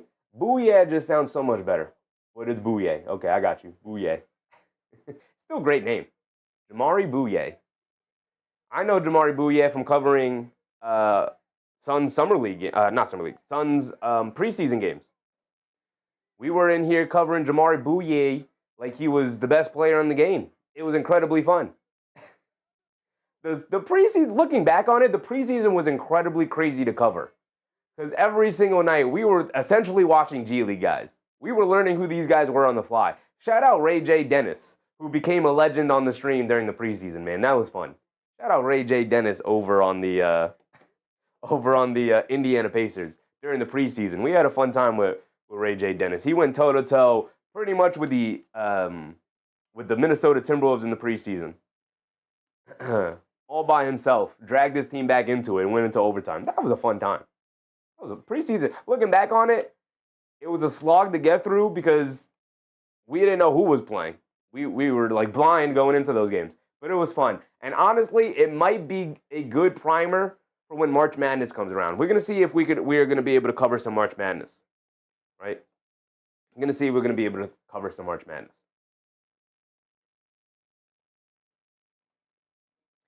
All right, here we go. Cade Cunningham has checked back into the game. He's going to try to clean up some of the Pistons' poor play here. Also is Duncan Robinson, who's driving it down. He throws up a tough contested floater. He can't get it to go. And Ryan Dunn comes flying in and snags a rebound away from Stewart. Cross-court pass up top to Iguodala. Crosses over, down the lane, kicks it out to Bouye. Bouye has it up top, coming to his right. Off a Gillespie screen. Down the lane, pump fake, spins, kicks it up top to Gillespie. They swing it out to Livers. Livers driving to his right, down the lane, kicks it out to Bouye. Bouye down the lane, he throws up a floater, got it to go. Woo-hoo-hoo-hoo-hoo. Here come the Phoenix Suns as they are up by 15 points here.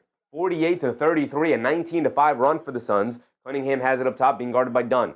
Swings through to his right, driving it down, crossing over to his left, through the chest of Ryan Dunn, loses the handle on the ball, picks it back up before it goes out of bounds. Inside to Stewart, leans in, lefty layup, got the layup to go, and the foul. He's going to send Stewart to the foul line for one more.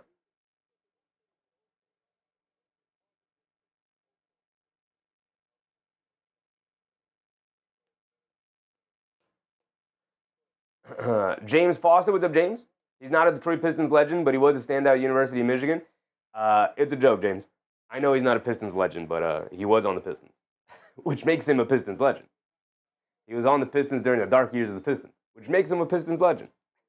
Jeff Brown, what's up, Jeff? No Cavs tonight, Jeff. No Cavs. But you guys are playing extremely good basketball as of late. Stewart misses his and one free throw. Did he miss the end? No, he knocked it down. 36-48, 12-point game. Either way. Step back three for Gillespie out of the corner. He's got space, but he comes up short. Long rebound. Thompson picks it up, and he's shot out of a cannon, bringing it down the other way. The Suns do a good job hustling back, forcing Thompson to reset it up top to Robinson. Now over to Cunningham. A walk-in straightaway three. He can't get it to go. Gillespie with the rebound, bringing it down the other way. Under 8 to go. Gillespie up top. Crosses over to his left. Off the Iguodala screen. They swing it up top to Dunn. Dunn putting his head down, attacking, kicks it out to Bouye. Bouye down the lane, pulls it back out, steps back for a three over Cunningham. They don't respect the shot. He obliges with the three, and he can't get it to go down. Here comes Thompson off the rebound. Thompson up top, cross-court pass. Duncan Robinson, an open right wing three. He can't get it to go down. Skine for the rebound is Iguodala, but knocked out of bounds by Cunningham. It'll go back to the Suns. Tomorrow night against the Suns. Ooh, first game of a back-to-back for the Phoenix Suns. Same with the Pistons. So both teams have games tomorrow. Bouye bringing it down. 12-point lead for the Suns. We're approaching the halfway point, about 7:30 to go. Dylan the Villain Brooks is at the scorer's table getting ready to check in. Iguodala has it up top. Coming to his left. He's being guarded by Stewart. Iguodala putting his head down, attacking. Tried to go with a little scoop layup to try to get right past Isaiah Stewart, who's one of the best rim protectors in the league. Able to draw the foul. He's going to go to the foul line for two. The second time he's done that to Stewart tonight. West Coast trip, Jeff? How long's the West Coast trip, brother? And West Coast trips are wicked. That's when teams go on their slide. When you got to travel to the opposite coast. When West Coast teams go on their slide when they got to come east, and East Coast teams go on their slide when they have to come west. So Iguodala's at the foul line for two. Misses the first free throw. When you're playing this Pistons team, you can't just give away points like that. Dylan Brooks subs back in. Royce O'Neal subs back in. Really excellent minutes for the Suns bench there, man. Really excellent minutes.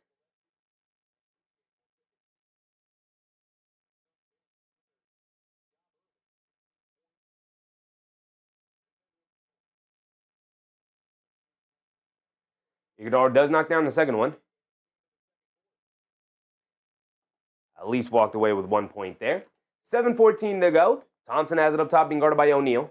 They get over to Cunningham, being chased by Brooks. Coming to his right. Down low to Thompson. Loses the handle. But a foul? Royce O'Neal foul. Late whistle, but they do give him the call. MBM, what's up, MBM?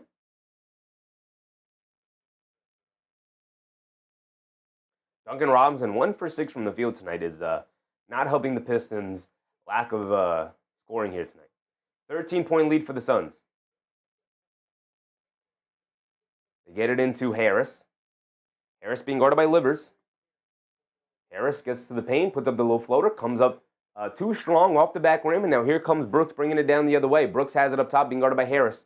Dancing with it, coming to his right, off the Iguodala screen, swings it out to Allen, who pump fakes, back to Brooks, pump fakes himself, crosses over, has it in the mid-range, dancing with it against Stewart, settles, rhythm, dribble, pull-up, jumper, got it to go. Woo-hoo-hoo, Dillon Brooks, eyeing down Isaiah Stewart. So let me have this dance real quick. Hezzy Poole, okay, I see you, Dillon Brooks. Cunningham has it up top. Calling for the screen from Stewart, coming to his left, pull-up three for Cunningham. He's feeling it, and he knocks it down. He is indeed feeling it from the perimeter. They needed that. They were down by 15, now only down by 12, keeping his team within arm's distance away of the Phoenix Suns, not allowing his team to get blown out here tonight. Brooks has it up top, dancing with it, hesitates, leans in, stops, goes through, puts up the floater, got it to go for Dillon Brooks, again, right through the chest of Isaiah Stewart, and he's got something to say about it on the way down. Thompson has it on the left wing, being guarded by Grayson Allen, goes under the basket with a Nash dribble, kicks it out to Duncan Robinson, a right corner three, and he finally gets one to go down. Duncan Robinson with a corner three, created off the attack from Ausar Thompson. And now Royce O'Neal on the right wing. They get it out to Allen, Grayson Allen, dancing with it. Now on the right wing, being guarded by Robinson, crosses over, beats him off the bounce, goes through and draws the foul, and Isaiah Stewart is going to send him to the foul line for 2. And that's the 3rd foul on Isaiah Stewart. MBM said, guys, guess we're rolling with the Suns tonight? I mean, I can't roll with the Pistons. Not as a Knicks fan.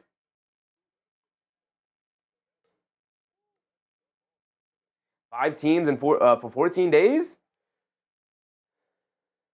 I mean, 14 days isn't that bad. Not that bad. Right? That's a nice stretch of time. I know you're on the road for a long time, so maybe it'll hurt you in the long run, but having the game spread out at least is nice. Trapped in the 90s, said that's right, Sheffy. Yes, sir, brother. Can't root for the Pistons. I like the Pistons, but unfortunately, I can't root for them. Obviously, they're ahead of the Knicks in the standings. Grayson Allen knocks down both free throws. Back to a 13-point game it goes, 55-42. And Cunningham has it on the right wing. He's being guarded by Royce O'Neal. They get it over to Harris, being guarded by Brooks. Has it in the mid-post, now in the low post. And a 3-second violation on Mark Williams. He just checked into the game, and now a free point here for the Pistons yet again. Cunningham at the foul line. It's 13-6, Minnesota with the lead over the Thunder. We got that game up on the second monitor here. Cunningham misses the free throw. Top Football Highlights channel, what's up, Top Football? Nah, Pistons will come back. I don't expect them to get blown out. I think this will indeed come down to the wire. I'm with you, brother. But I have to root against the Pistons. I have to. Cunningham gets it into Duren, hands it back off to Cunningham. Cunningham coming to his left off the Duren screen. They do a good job shutting off the pocket pass, so Cunningham pulls it back out, dancing with it against Goodwin. Down the lane, pump fake, loses the hand on the ball. Goodwin picks it up, hit ahead to Royce O'Neal. He's got Thompson to beat, to the basket, scoop layup. Got it to go for Royce O'Neal. Nice layup with Thompson backpedaling, eyeing him down for the chase down block. And now it's 57-42, and Cunningham has it in the right corner. Pulls it out. They show a double team. He loses the handle again, but he saves it out to Harris. They lob it down low to Duren. Duren in the paint goes up and gets the easy layup over Allen. Great save for Cunningham, who was almost about to turn it over yet again. Allen up top, attacking to his left, hesitates, now driving it down in the lane, leaves it off to O'Neal. O'Neal kicks it out to Allen. Allen swings through to his right, off the Mark Williams screen. Pump fakes, over to Williams, back to Allen. Kicks it out to O'Neal. Great defense from the Pistons. They got nowhere to go, and the shot clock's winding down. They get it over to Mark Williams. He turns and fires with the shot clock winding down. Halfway down, and then Harris knocks the rebound to himself, and now here comes Cunningham. Cunningham has it up top. He's being guarded by O'Neal, dancing with it. Ball got knocked out of his hands, but right to Harris. Harris almost loses the handle. But a foul. Wow. A foul is called on the Suns. I don't think they're in the bonus. Are they in the bonus? Not in the bonus, yes. So side out of bounds for the Pistons. I think next foul puts them in the bonus. Cunningham has it up top, being guarded by Brooks. Coming to his right. Dancing with it. Hesitates. Cunningham driving to his left. Spins to his right. Down the lane. High off glass. Can't get it to go. Duren, the offensive rebound, as Mark Williams had to go for it. Duren forced to kick it out to Harris. Jordan Goodwin comes up, knocks the ball loose. Harris has it. Goodwin not giving him an inch. Harris driving it down, loses the handle, picks it up, puts up the jumper with the buzzer about to expire. Can't get it to go. Good boxing out from Mark Williams, and the Suns pick up the rebound. Great defensive effort from the Phoenix Suns there. And now Cunningham trying to give it back to Dillon Brooks here. Dillon Brooks gets past him down the lane. Mid-range pull-up jumper. Got it to go for Dillon Brooks. And this game, honestly, has had a hilarious through line here tonight. 59-44, a 15-point lead for the Suns, taking it right to the Detroit Pistons here tonight. You gotta love it, man. You gotta love it. Jeff Brown, so what time is the Lakers game on Sunday? Check it out. Check it out. How much time do we have left? 3:47 to go. Timer's a little behind, so we'll catch up. What time is the Lakers game on Sunday? On Sunday, the Lakers game is at 7 p.m., brother. 7 p.m. Eastern time. It is a nationally syndicated game, NBC game. Also on Peacock, if you have that streaming service. Armstrong's back in the lineup, by the way. The Benedict Arnold, the traitor.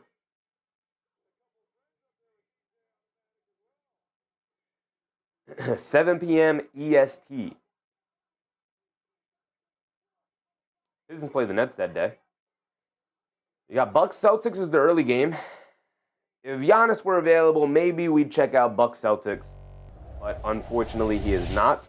So that game, that's not the early game we're going to think of doing. Maybe Magic Spurs. The Knicks play at 7. Magic Spurs is at 4. So they would end around 6:30. Trapped in the 90s, is Luka still injured? So Luka got injured, I think it was last night, right? When did the Lakers play? They played in Cleveland last night, I believe.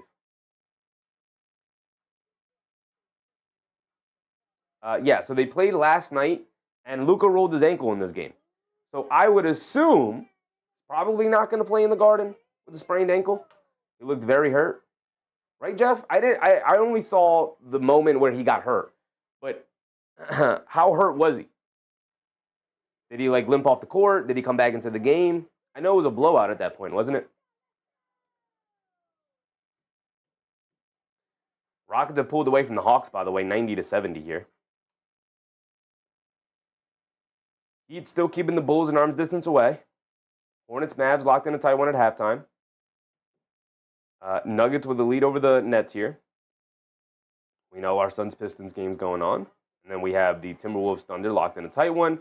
76ers beat the Kings. We saw that end, and then the Wizards eventually ended it against the Bucks there. They had the lead majority in that fourth quarter, majority of the time.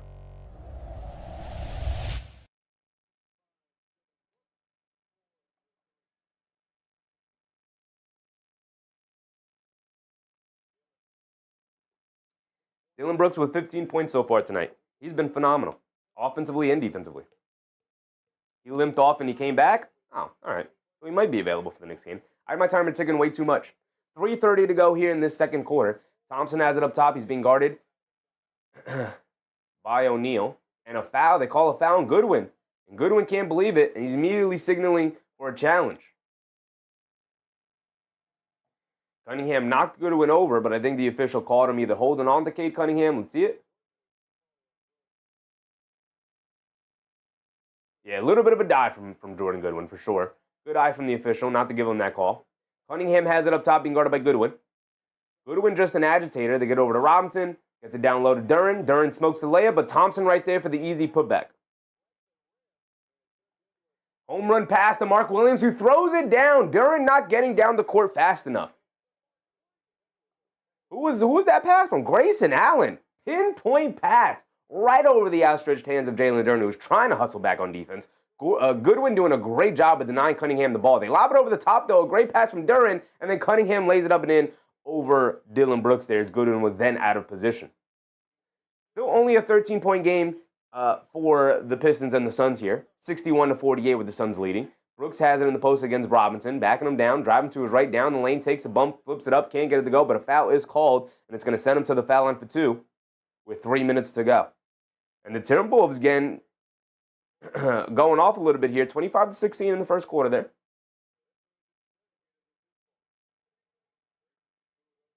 Jeff Brown said Cavs score 42 to the Lakers 22 in the third quarter. Yeah, and that pretty much ended the game, right? That was pretty much it. Eric C. also said Luka came back into the game. What's up, Eric? I didn't realize that. I thought he got hurt and then was out. But that's good to know, because then he'll probably end up playing in the Garden.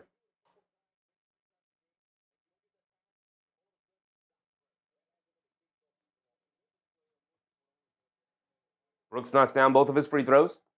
63-48. 15-point lead here for the Phoenix Suns. Under 3 to go. Cunningham has it up top, being guarded by Goodwin. Goodwin is an agitator. Get it over to Duren. Duren gets it over to Caris. And a travel on Tobias Harris. Was very annoyed at the call. I didn't notice the feet because Dillon Brooks was standing in front of him. But if they called a travel, more than likely it was a travel because they never call a travel. Goodwin has it up top. They get over to Brooks. Brooks coming to his right. Spinning to his left, being guarded by Cunningham. Pull-up jumper. Got it to go. Dillon Brooks. How did he make that? 2 defenders hanging all over him. Excellent defense from the Pistons. Just better offense from Dillon Brooks. My goodness. A 17-point lead for the Phoenix Suns here. Thompson has it up top. This is just excellent shot making from Dillon Brooks here tonight. Thompson down the lane. Pump fake. Spins. Pivots. Kicks it out to Duren at the last second. Duren down the lane. Goes up. Layup. Got it to go. End the foul. And Dillon Brooks calling for a travel. Doesn't get the call, but Duren does. So he's going to go to the foul line for one free throw after the bucket.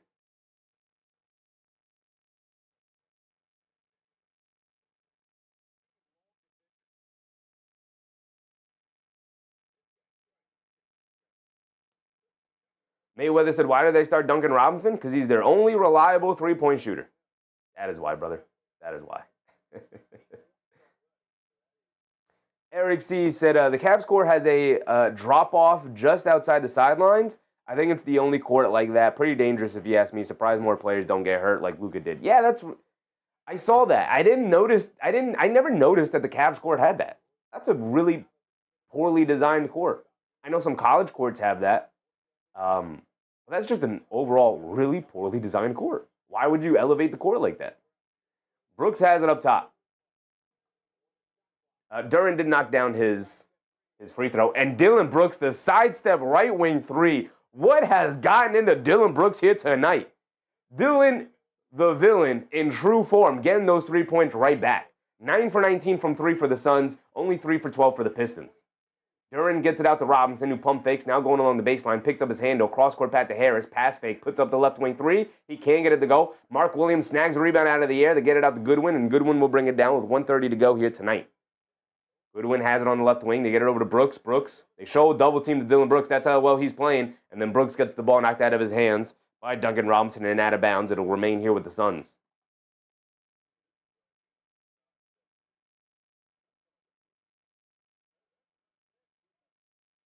They sneak it down low to Brooks, who goes up, gets stripped by Jenkins, but it was a foul.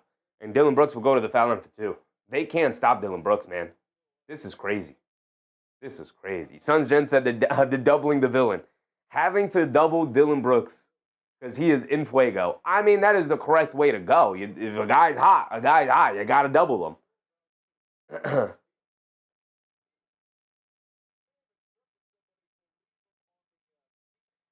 Minnesota, by the way, up by 10 here late in the first quarter. 2.5 to go in the first quarter there for the Timberwolves Thunder game here. 26-16. Harnstein's at the foul line after he just picked up a technical. That traitorous Benedict Arnold. I'll never like that guy ever in my life. I'm going to root against him the remainder of his career. Dillon Brooks knocks down both free throws. A 19-point lead has opened up for the Phoenix Suns, the largest lead of the game. Danish Jenkins over to Harris. Wide open right corner 3. How do they give him a wide open 3? And he knocks it down, making him pay. Dillon Brooks caught sleeping a little bit on the defensive side of the ball. Grayson Allen will bring it down. Allen putting his head down, attacking, bump Euro, and leaves it off to Mark Williams at the last second on the pass. But they're in the bonus anyway, so Grayson Allen will go to the foul line for 2. Under a minute to go. MBM said, Nick's taking notes on this game. Detroit looks lost. I mean, Dillon Brooks is just kind of going off. And Phoenix is knocking down their threes. They're on pace for 23s tonight, you know? Grayson Allen knocks down the first free throw. Yeah, all the Knicks have to do is knock down their threes, you know, if that's all they got to do.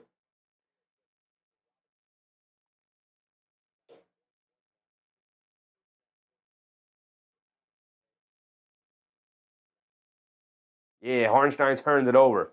Good defense, Bones Highland. Good defense. Grayson Allen knocks down both free throws. 72 first half points for the Phoenix Suns here.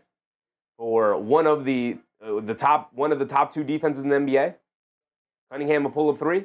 Off the back rim, can't get it to go. Duren missed times and jump, but he got his fingertip on it and was just enough to knock it out to Jenkins. And now Harris at the foul line kicks it over to Green. Green driving to his right. Putting his head down, attacking to the basket, throws up the floater, in and out, and it stays out. Dillon Brooks with the rebound. Oof. Some bad rolls here for the Detroit Pistons. And Phoenix taking full advantage of it as they're up by 18 here in the first half. Brooks dancing with it against Harris. Stops, turns, spins to his right. Ball knocked out of his hands by Cunningham. 1-on-1 against Goodwin. Putting his head down, attacking, and Goodwin just takes the foul and sends him to the foul line for 2. That's not Goodwin. It's Royce O'Neal. My bad. Tyler Culberson. What's up, Tyler? Detroit's cooked? I don't know about that. If Phoenix suddenly starts to go cold in the second half from 3, Detroit will definitely be able to make this comeback happen. Wow, 34-20 first quarter here. Minnesota over the Thunder. Thunder only 20 first quarter points. Cunningham knocks down his first free throw. He's got another one coming.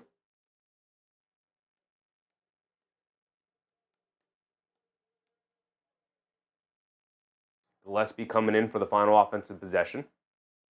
Mark Williams also coming off. Goodwin came off. I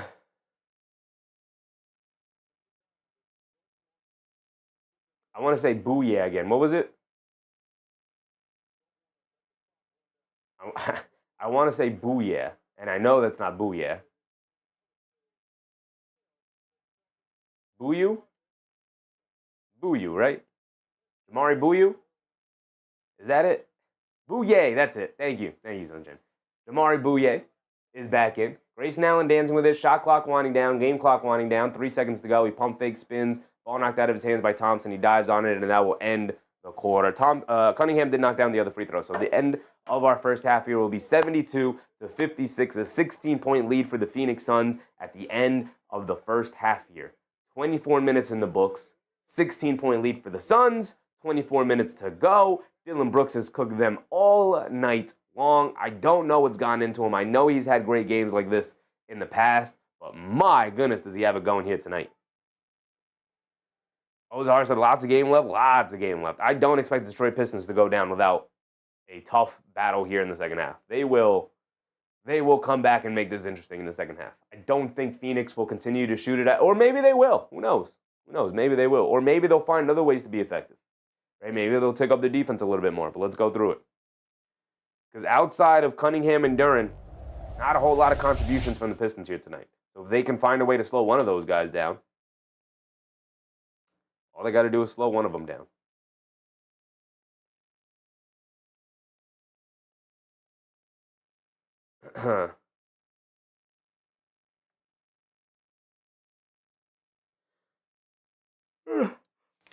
Tobias Harris, only 5 points today.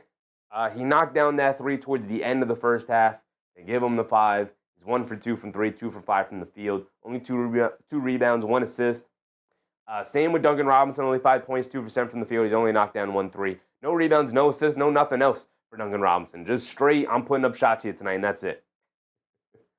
Jaylen Duren, 17 big old points in the first half here, 8 for 9 from the field. 7 rebounds, 2 assists, doing a little bit of everything. He does have 4 offensive rebounds. only 1 turnover for him. Same with Cade Cunningham, only 1 turnover so far tonight, along with 2 steals. 15 points, 5 assists, 5 for 10 from the field, 2 for 5 from 3. Half his shots coming from 3-point range. I get that he's feeling it, or maybe he just, is having a tough time getting to the paint against some really good perimeter defenders of the Phoenix Suns, like Goodwin, like Dunn, like Brooks.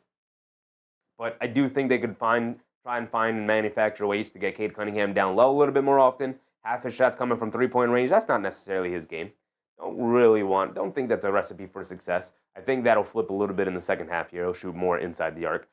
Either way, Ausar Thompson only 4 points as well. Again, like I said, outside of the 2 studs, no one else really did anything. 4 for Ausar Thompson, 2 for 3 from the field. 3 boards, 4 assists. Did some of the other stuff to continue to stay effective. This is why I consider him the 3rd guy on the team, because he is one of the few guys on this team who can be effective without having to score the basketball.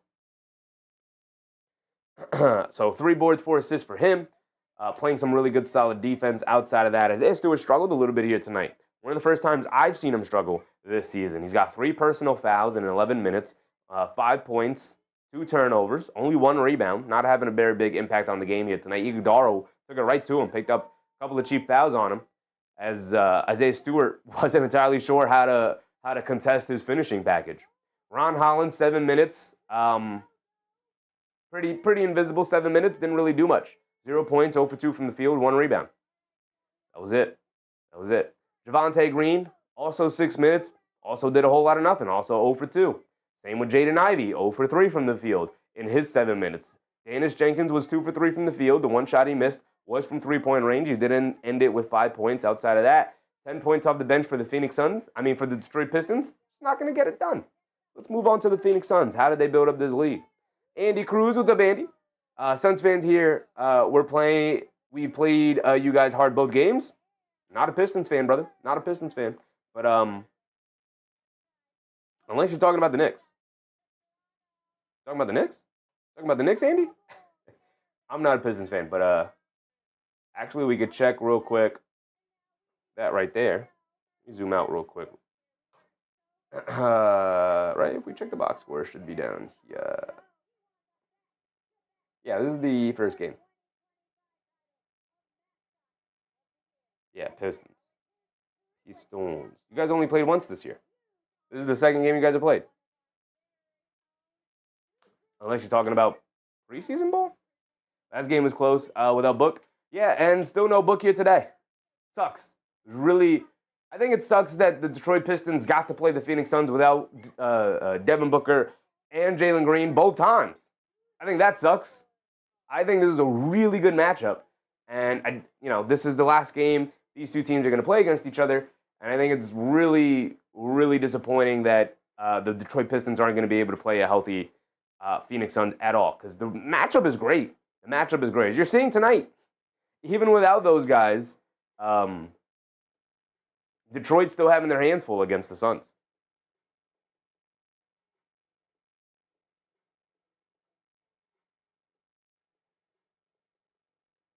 Obviously, the story of the first half is going to be Dillion Brooks, which we'll go through in a second, but let's get through everybody else first.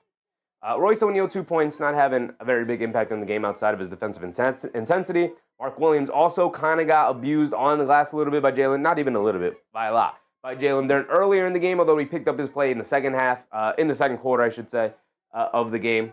4 points, 3 rebounds for him. He's going to have a much more successful second half in order for them to have an opportunity. He's got to find a way to slow down Jaylen Duren a little bit here.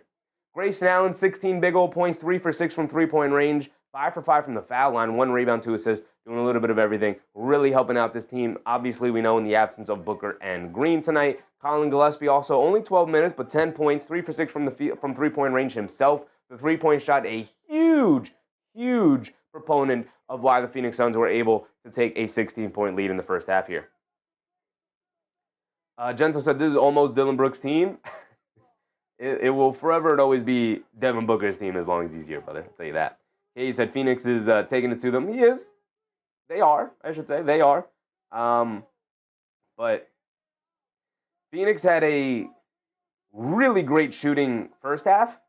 Let's see if they can keep that up in the second half. If they can't, I do expect the Detroit Pistons to come back and make this a close game to the end. Andy said, would the Pistons trade Stewart for Grayson Allen? No, they would not. No, they would not.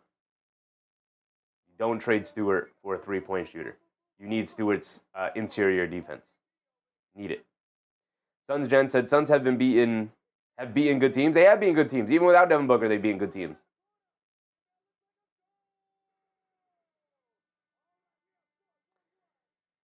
Livers came off the bench. He scored only 1 point, but I thought he had great impact on the game. By the way, second quarter, it's 45-29, a 16-point lead for the Timberwolves here tonight. Wow, great, awesome, cool, love to see it. One Royal Q with the Royal.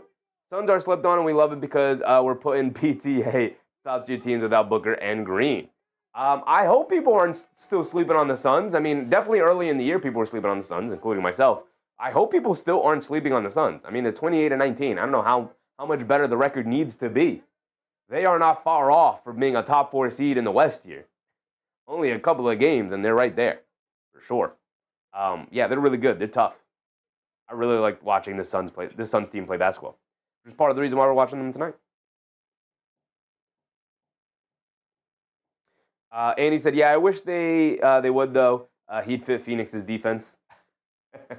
I think a lot of teams would say that about Isaiah Stewart. I think Isaiah Stewart is one of the best rim protectors in the NBA this year. I think he has the best defensive rim percentage in the NBA, meaning that when he is guarding the rim, teams can't finish around him. I think he's been fantastic this year. I think almost that, I'm a Knicks fan, so I always kind of liked Isaiah Stewart once he came to the NBA. I didn't like him out of Washington. That was a miss by me in the draft. I missed on him. I didn't think he was going to be a good NBA player, and I was wrong. Kay Hazy said, the Suns need a tough player like Brooks, or needed a tough player like Brooks. I think it made more of a difference than people expected. For sure. And now I think people have caught on. Now I think Dillon Brooks' value has skyrocketed. Where when he was on the Memphis Grizzlies, it plummeted. People didn't even think he was going to remain in the league. Now that was more of a meme thing. He was definitely going to remain in the league. But, yeah,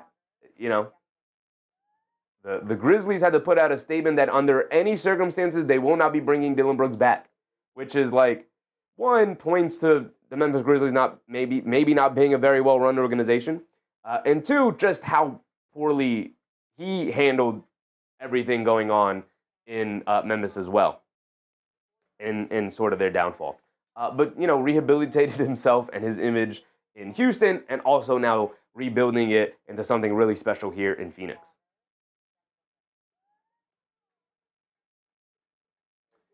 Suns Jen said, the Valley loves what Brooks did for the team identity. Yeah, he's definitely a culture builder type of player, and there's very few of those around the league. He comes to your team and instantly changes the culture of your team. Definitely a very much needed type of player. And I think teams won't be devaluing him any longer. Worst years of my Suns watching. Those are definitely tough years. When you got no identity and no future, definitely tough years. Gento said, OMG, remember we had Bradley Beal, Durant, never on the court together. Those are tough years. Those were indeed tough years. So glad got rid of both. I never understood the Bradley Beal thing. I don't know why you guys, well, I know why, because the owner, new owner syndrome, thinking he knows better than basketball people. Royal Q said, Isaiah needs anger management and a hug. Isaiah Stewart? I think he's fine. That's just a competitive dude. Maybe he needs some anger management issues, but he's been very good about it this year. Maybe not very good, but he's been significantly better than he was last year at it this year. Suns Jen said, it was a beautiful day. I'm so happy Clippers and Rockets can now be blessed. Absolutely. Jamari.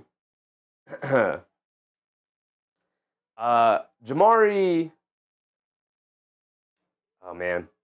I'm going to have to write it down. Why do I keep forgetting how to pronounce his name? Don't tell me. It's spelled Booyah, and it's not Booyah. It's not Boo-you. Bouye, that's it. Jamari Bouye, that's it. Jamari Bouye. I really liked his energy off the bench. 4 points, 2 for 5 from the field, 1 rebound, 1 assist. Jordan Goodwin, I loved his defensive intensity tonight. 2 points, 2 rebounds, 2 assists, doing a little bit of everything. Ryan Dunn was a little bit invisible, but he did knock down a big 3. Don't tell me, Andy Cruz, don't tell me.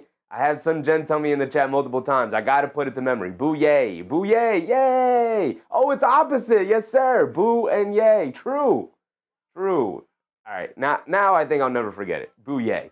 Boo yeah. I just want to say boo yeah, so it should be boo yeah.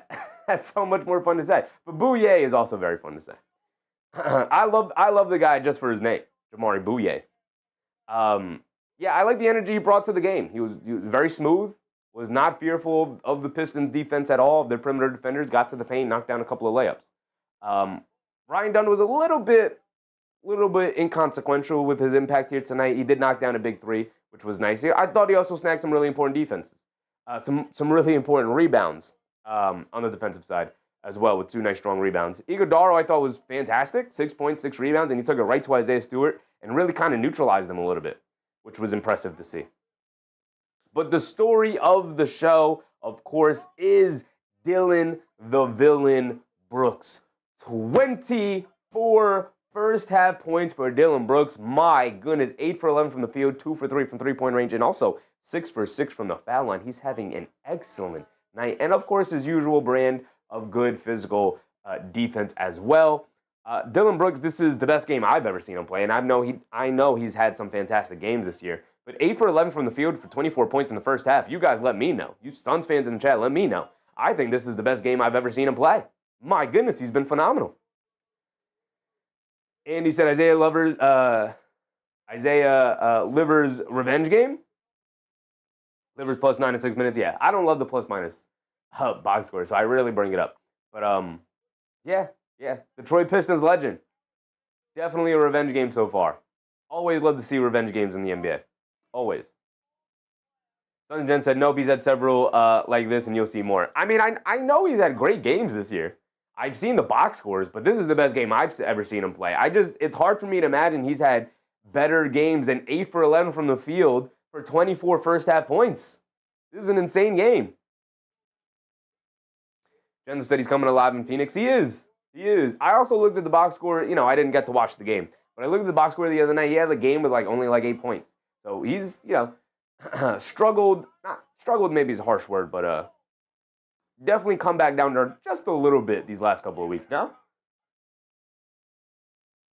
Coach has them believing in his system. Yep. This is what it looks like when a team fully believes. 100%. The New York Knicks, when they went on their 2-9 slide, that's definitely what a team looks like when they don't believe. When they don't believe in the system and they don't believe in each other. This is the complete opposite. When a team wholeheartedly believes in each other, believes in their coaching staff, believes in the system, phenomenal.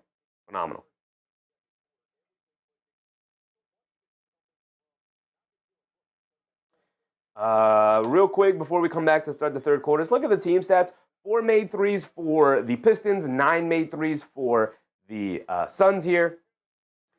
15 for 18 from the foul line for the Suns. So they're knocking down threes and they're getting to the foul line, and that's how you build up a 16-point lead right there. The fear I would have as a Suns fan is what happens if the threes don't go down and we don't get the same number of calls and the Pistons start to get themselves to the foul line. If the free throw differential starts to even out a little bit and your threes suddenly stop falling, are the Pistons going to get back into this game? I do believe they'll go back into this game. They're too good of a team not to. 13 assists to 12 assists. What's the rebounding battle looking like? Phoenix dominating the boards, 24-17, up by 7 so far. 43 attempts to 46, so the Pistons are actually winning the possession battle, but down by 16 here. Andy said the secret weapon of Phoenix is Jordan Ault. Jordan Ault's he's having a phenomenal year, man. Phenomenal year. Gento said, Knicks fans said Brooks is a baller IRL. I don't know what that means. Brooks is a baller IRL in real life? We're in real life, brother. What does that mean? We know he's a baller. He's in the NBA playing ball and hooping at a high level. Points in the paint. Pistons still dominating points in the paint. Obviously, the three-point shot is the biggest differential here. Total turnovers, 5-5. So about even. So the biggest differential is the Suns knocking down their threes and finding their way to the foul line significantly more. Here we go. The Suns are 13-0 and leading by 10-plus points at halftime. Does not bode well for the Detroit Pistons here, but every record is meant to be broken. Cade Cunningham down the lane, scoop lay with the right hand, got it to go past Dillon Brooks for the easy lay-in to start the quarter. Here we go. Brooks has it up top, coming to his left off a double screen. Harris guarding him. Brooks coming to his left, spinning to his right. Down the lane, foul line, pocket pass into Mark Williams, tried to throw down a big two-handed slam. And then nobody for Phoenix goes to get the ball, and Cunningham just leaves it off for Ausar Thompson. What was that from Phoenix? Nobody went to go get the ball. Wow, that was weird. That was very weird. Brooks steps back, leans in. He's got nowhere to go. Kicks it out to Gillespie. Gillespie, pass fake, gets it out to Mark Williams. Back to Gillespie. Gillespie, pass fake, swings it out to Brooks. Extra pass to Allen. Allen, left corner three. Quick catch and fire. Can't get it to go. And Duren with the rebound. Here comes Cunningham. Cunningham on the left wing, quickly looking to attack. Going along the baseline. Gets blocked by Mark Williams, but a foul called on Gillespie. Going to send Cunningham to the foul line for 2 free throws. And a quick possible 6-point swing over the course of this first minute in the third quarter could cut it back to 10. Jendo said, like a Rucker baller? I'm still not entirely sure what that means, brother. 48-34, Timberwolves over the Thunder. Cunningham at the foul line for 2. He misses the first free throw. Cade Cunningham, his second missed free throw of the night. Can't be missing free throws, big dog.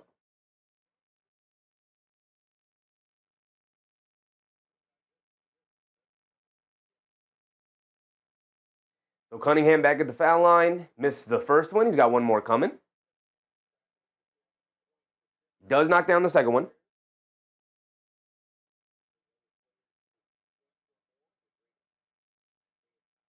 Gillespie has it up top. Coming to his right. Off the Mark Williams screen. Coming to his left. Swings it out to Allen. Allen taking the lane. Kicks it out to Brooks. Brooks swings through to his right. Down the lane. Throws up the floater. Got it to go for Dillon Brooks. And finally calms things down a little bit. Still a 13-point lead for the Suns as they snap their cold streak to start the quarter. Cunningham has it up top, 10:30 to go. Cunningham gets it over to Duren. Duren looking to attack, crosses over to his left, scoop layup, got it to go as Mark Williams just let him go. And a timeout for the Phoenix Suns as the defensive intensity has died down pretty significantly here for the Suns to start the quarter. Otis said Phoenix dominates. So far they've dominated the game, but the Minnesota Timberwolves, by the way, are up by 17 points here tonight. 51-34 halfway through the second quarter. The Oklahoma City Thunder offense has seemingly been really bad. 34 points halfway through the second is not going to get it done. We got a full timeout from the Suns here as their defense has really fallen off a cliff to start the quarter here. Let's go back around the league during this timeout. As the game ended, Rockets beat the Hawks. Wizards beat the Bucks, and 76ers beat the Kings. We knew those bottom two, and the Rockets ultimately blew out the Hawks in the second half there. It's a 2-point game with Kobe White at the foul line. Like I said, more than likely the Bulls come back and make this one interesting. Wow. Hornets taking on the Mavs. Up by 11. The red-hot Charlotte Hornets, by the way. They're up to 20-28, by the way. They're hooping. They're trying to work their way towards a 500 record and sneak their way into the play-in here.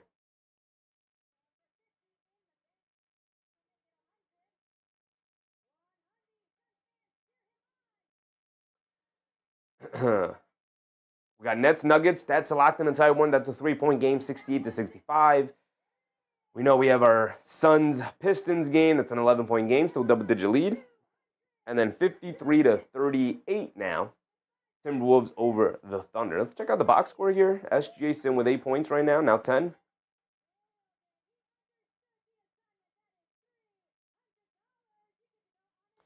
Points for Shea, not much for anybody else. They're bench killing it. Hartenstein with 6. Kenrich Williams with 2. Kason Wallace with 6. Isaiah Joe with 6. Kason Wallace with 4. Kason Wallace coming off the bench. Who's their starter? Jaylen Williams, big man Jaylen Williams, Chet Holmgren, SGA, Lou Dort, and Aaron Wiggins. Interesting starting lineup.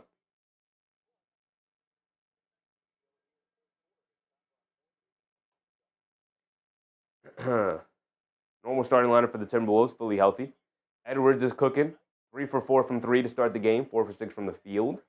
Randall 3 for 9. He's 0 for 4 from three-point range. If he gets it going, watch out. McDaniels 3 for 3 from 3. DiVincenzo's 0 for 4. So Randall and DiVincenzo combined 0 for 8 from three-point range. If they can get it going at some point here today.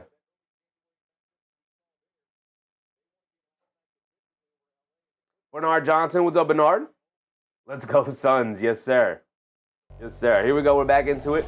Phoenix bringing it down. Gillespie bringing it down against the full court pressure of Cunningham. Timer was ticking the whole time. My apologies. 10 minutes to go here. They get it out to Brooks. Brooks dancing with it. Swings it out to O'Neal, who pump fakes, driving to his left. He's got a lane, pass fake, and gets the easy scoop layup to go. He's got Duren worried about the pass over to Mark Williams. Nice pass fake for Royce O'Neal. Thompson has it up top. They get over to Duren. Duren being guarded by Mark Williams. Crosses over to his left, loses the handle. Allen digging down, forced to kick it out to Robinson. Chased off the three-point line. Gets it over to Harris in the post. Harris backing him down. Pump fakes, now puts up the floater. Got it to go over Mark Williams, who came over on the help side. Just a really nice shot for Tobias there along the baseline. Now trading baskets. Brooks driving it down to his left. Blown past the defense, throws up a floater, looking for a foul call. He doesn't get it. Good defense from the Pistons. And now here comes Ausar Thompson. Shot out of a cannon, bringing it down the other way. Kicks it in the corner. Tobias Harris, an open three, and he got it to go. And the Pistons crawling their way back into this one off the back of the veteran Tobias Harris. 5 quick points for him, and it's 68-76. It's back to a single-digit game. 8-point lead for the Suns. They go over to Mark Williams. Mark Williams up top, hands it off to Brooks. Brooks coming to his right, off the screen, down the lane, tries to put it up, can't get it to go. Blocked out of bounds by Duren, but they call it a late foul call. Wow, I don't know about that. I don't know about that foul call right there. Going to send Dillon Brooks to the foul line for 2 free throws.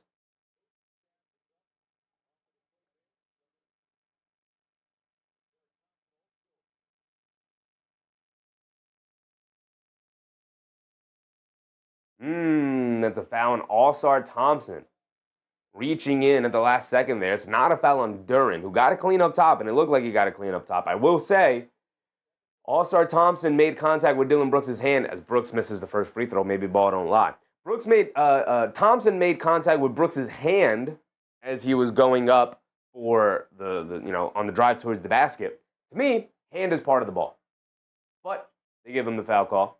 And Dillon Brooks split the free throws. He did knock down the second one, so 77-68. I will say this is why you build up a cushion, though, for situations like this. Cunningham has it on the left wing. You know you'll hit a cold spell at some point. You got to be able to battle through it. They get it into Harris. Harris being guarded by Royce O'Neal. Backing down O'Neal. Backing him down. O'Neal reaches in and draws and picks up a foul on Harris. It's going to be side out of bounds. Not going to be a shot. Harris has something to say to O'Neal. Leans right into him. All right, he's getting real chippy out there between Harris and O'Neal. Okay. Harris got something to say.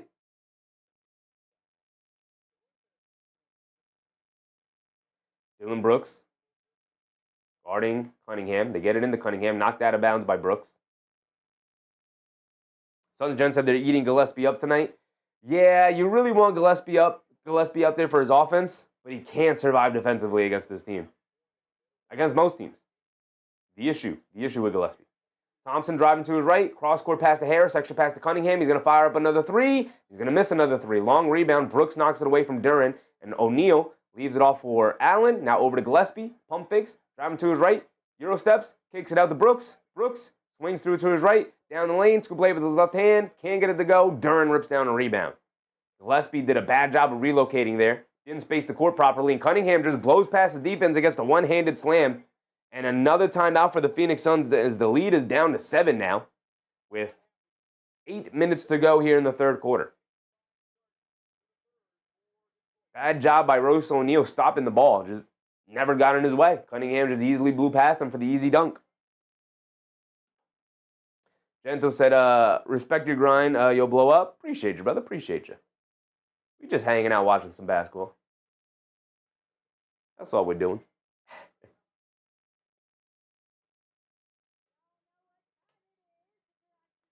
The Thunder Timberwolves, still a 14-point lead for the Timberwolves here as they're approaching the end of the first half here.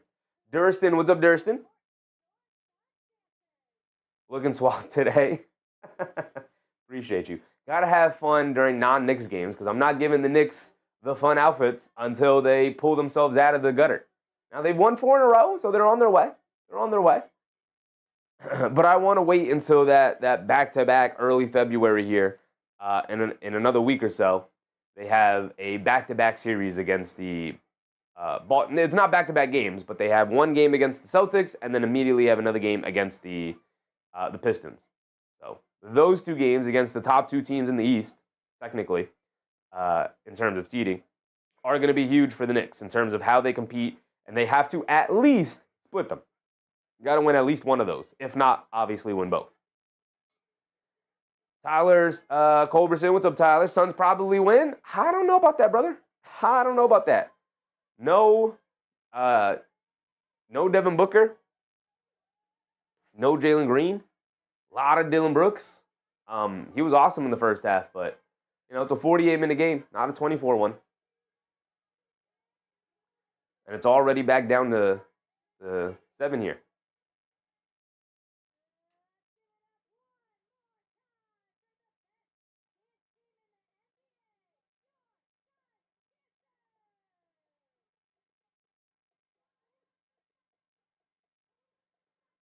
Tyler said, what's up with the hat? My name is Sheffy. So one day I put on the hat and, just having fun. And then the next day I had a different hat on. And then people were like, hey, where's the chef's hat? And I was like, oh, right. I guess my name is Sheffy. And then I just kind of been wearing the chef's hat since. Just having fun. Kind of become a branding thing, I guess. Channel name is Sheffy. Logo ended up being a chef's hat, red chef's hat. Just did it on a whim, and next thing you know is just becoming synonymous with the channel. Just rocking a chef's hat, why not? Why not? All right, here we go. Checking back into it. Gillespie bringing it down. He's being guarded by Thompson.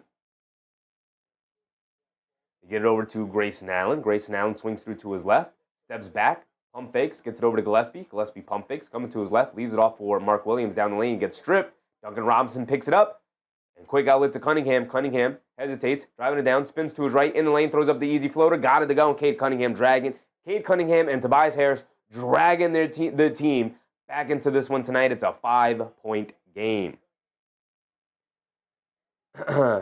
Chris, what's up, Chris? Grayson Allen down low, gets stripped by the Pistons defense, and the Pistons taking up their defense here. The Suns can't keep up. They lob it down low. And Jaylen Duren ends up getting fouled by Mark Williams. They're just going to send him to the foul line for 2. They have the opportunity of cutting it to a single possession game. They can cut it to 3 here. Duren knocks down both. Jay Hammer, what's up, Jay Hammer? I prefer the non-serious wardrobe, which was at least a lot of Knicks logo. As a Knicks fan, I got Clyde Frazier as inspiration. Just having fun. That's all I'm really doing. Just having fun. All of the outfits I wear are literally outfits I got from the thrift store, specifically for the show. None of this gets worn outside of this room. Clock, I got you, brother. The clock is slightly off.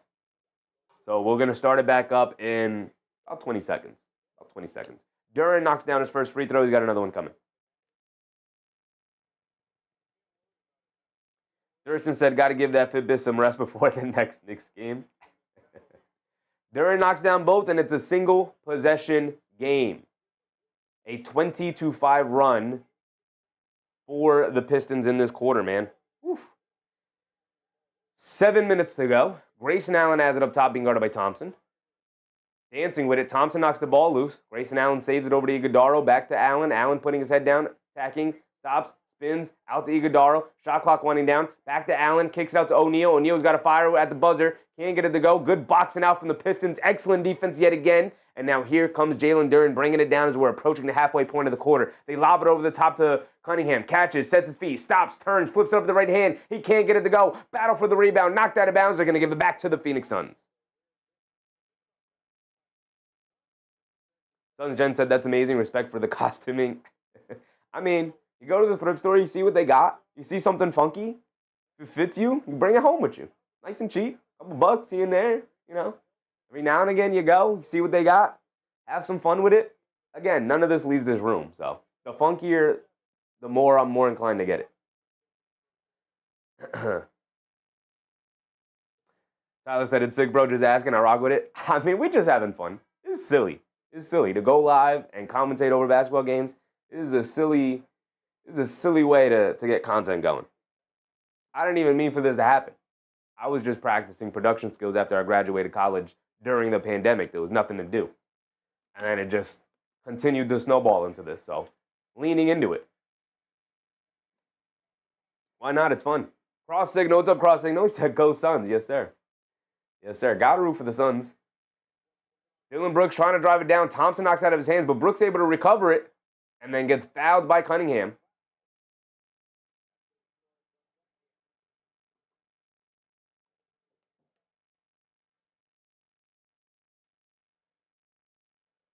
The Timberwolves had the final possession here, and they're up by 14. Anthony Edwards has it, and then picks up an offensive foul against Dort.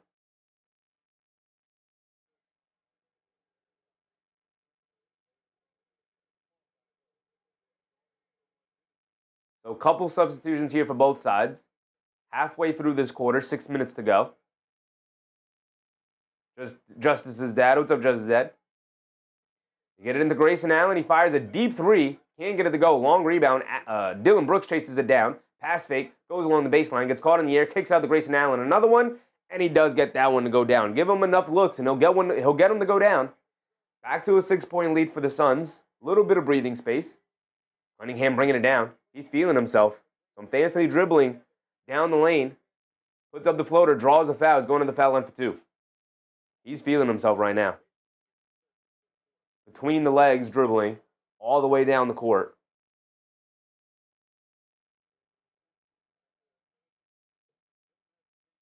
Just as Dad said, D. Brooks an all-star? I think there's too many all-stars. He's definitely on the list of considerations. I think there's overall too many all-stars for him to be able to make it. Cunningham knocks down the first one. Should get consideration for sure. Jay Hammer said, is it possible to have the Knicks score above the opposition always? The way we'll know New York score first when they're home or away.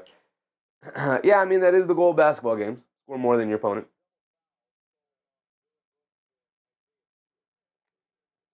Cunningham knocks down both free throws, and then a double foul is called on Brooks and Stewart. That is Stewart's 4th foul.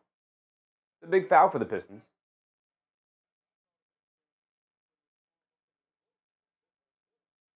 Dillon Brooks has it on the left wing, a step back 3. He is feeling it tonight for sure. My goodness. Here comes Ausar Thompson bringing it down. Has it on the left wing. 5:27 to go. Cunningham has it up top, being guarded by Jordan Goodwin. Cunningham spins, dancing with it, crosses over to his left, leaves it off inside for Thompson. Thompson spins, got nowhere to go, knocked out of bounds. He's going to stay here with the Pistons.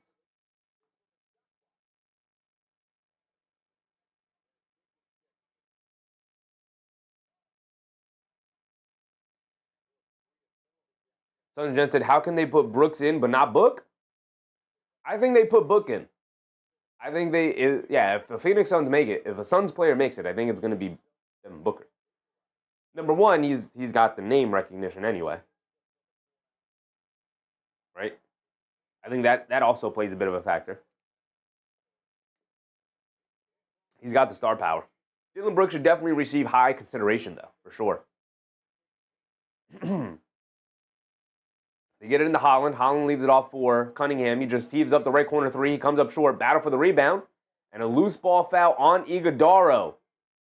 And Iguodaro can't believe the call. And his jersey's all stretched out. He's saying he's holding on to me.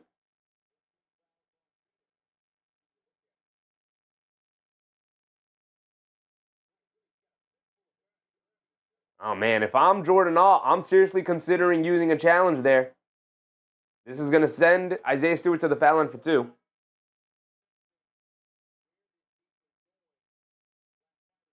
Doesn't look like he's interested in calling the timeout and challenging. I would consider challenging that. Because I think, if anything, that's a double foul at least. If he, on the replay they showed, Stewart has it's side out of bounds, excuse me. On the replay, Stewart clearly had a handful of jersey on Iguodaro. But I'm sure Iguodaro was also on a different angle pushing off on Stewart. So if anything, I think it's a double foul, but I definitely don't think it's a single foul on Iguodaro. I think he gets hosed a little bit there. No, it is free throws. It is 2 free throws. They're in the bonus for the final 5 minutes of the quarter here. So Isaiah Stewart to the foul line for 2, which is why I would have challenged if I was Jordan out there. Did they use a challenge earlier? No, the Pistons used the challenge. Stewart misses the free throw, though. Ball don't lie. Ball don't lie. Stewart's got one more coming. Joseph, what's up, Joseph? I'm glad about our 4-game win streak after that horrendous run we were on. Absolutely. Absolutely. Suns Gent said every year he has to earn from 0. He's never had a shoo-in. Yeah, I mean, I will say Stewart does knock down the second free throw. The last couple of years was a little justified with how bad the team was. You know. Brooks has it in the post. They bring a double team. No look pass out to Bouye. They kick it over to Goodwin, who can't knock down the 3. Cunningham comes in to clear with the rebound, and now he's bringing it down right side of the court. Cunningham on the right wing, crosses over to his left, spins off of Bouye, and then Bouye strips him. And Jamari Bouye shot out of a cannon to the rim for the easy layup. My guy Bouye. Yes, sir. Big impact here in this quarter since subbing in. They get over to Green. Now they swing it over to Holland. Ron Holland has it. Oh, no, that's Jenkins. Excuse me. Jenkins kicks it in the corner to Ron Holland. He can't get the 3 to go. Grayson Allen comes flying in for a rebound. And now the Suns have a little bit more pep in their step here. They get over to Green. Green's going to dance with it against Holland. Oh, he's really dancing with it. Stops, turns, spins, driving to his right, putting his head down, attacking floater. Got it to go for Dillion, the villain. My goodness, dancing with the ball, couple of tween hezzies, blowing past Ron Holland for the off-balance floater. My goodness. Jenkins fakes the handoff, picked up his dribble, actually. Tries to get over to Cunningham. He does. He's being guarded by Goodwin. Cunningham blows past him in the lane, leans in, kicks it out in the corner. A no-dip 3 for Javonte Green, and he airballs it, and it's out of bounds off of Isaiah Stewart. Excellent defense now for the Phoenix Suns. They have retaken their double-digit lead, and now they'll bring it down as they have possession.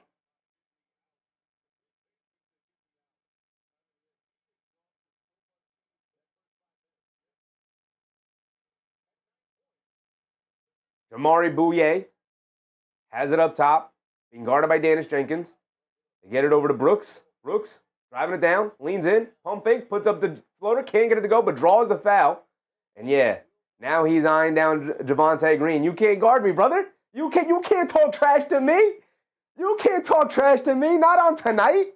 Get him out of here. Get Javonte Green out of here. I got 30. I got a 30 ball working. What does Javonte Green have? 0. A donut. Get him out of here. We on different levels, brother.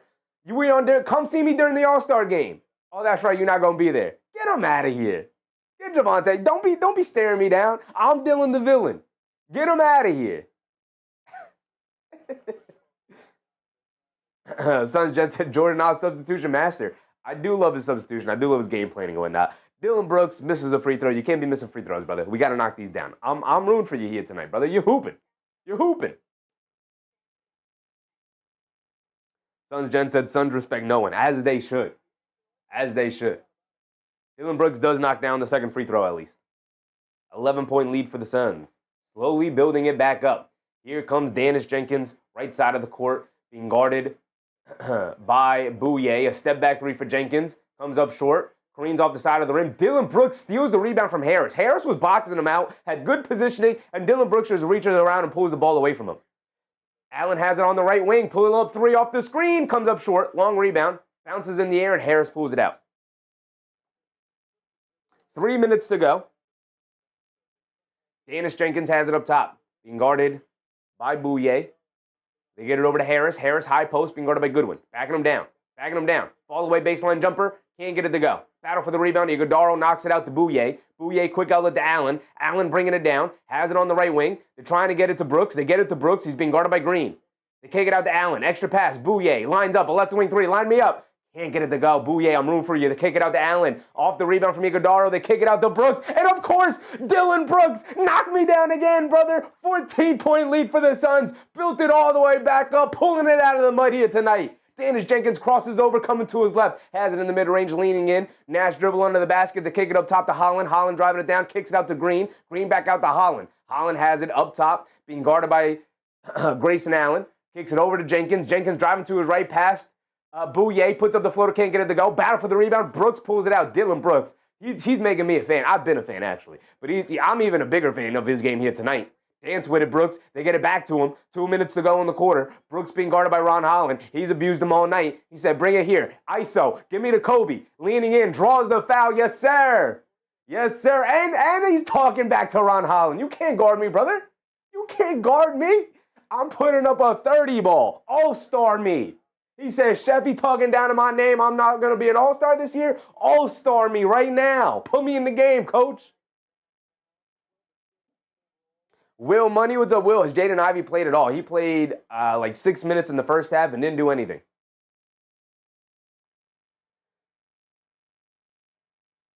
Dillon Brooks getting very quiet, but I hear them from the fans out in the arena. Very quiet, but I do hear them. MVP chants from Phoenix faithful out there in the arena. Brooks does knock down the first free throw. He's got another one coming.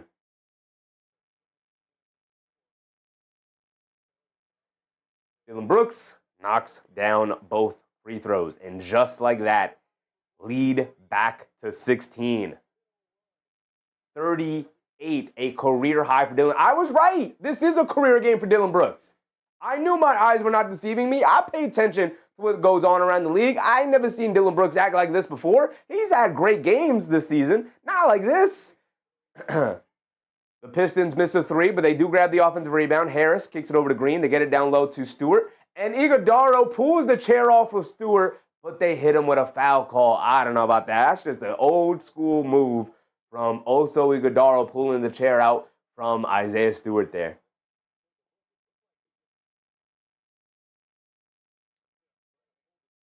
Nah, if I'm Jordan Hall, I consider using a challenge here. I'd consider it. We got momentum. Give us the momentum. But Isaiah Stewart again misses a free throw, brother. Second time in a row. You get the benefit of a questionable call. And then you step to the foul line and you miss the free throw. Killing a little bit of momentum, brother. Killing a little bit of momentum. Suns Jen, I bet that career high was earlier this season. No doubt. No doubt. Probably. Stewart knocks down the second free throw, though. 93-78, 124 to go. Amari Bouye has it up top. One of my favorite names in the NBA.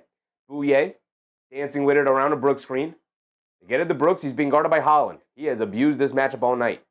Dillon Brooks dancing with it. Sidestep right wing three. If he knocks this down, I'm going crazy. Airballs it. Okay, I was about to say. Gillespie tries to kick it out.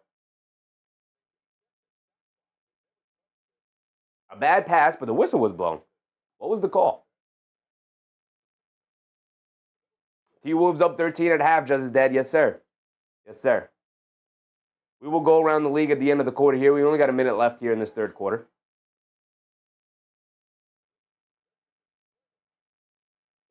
They're going to give the possession to Detroit. The referees blew the whistle.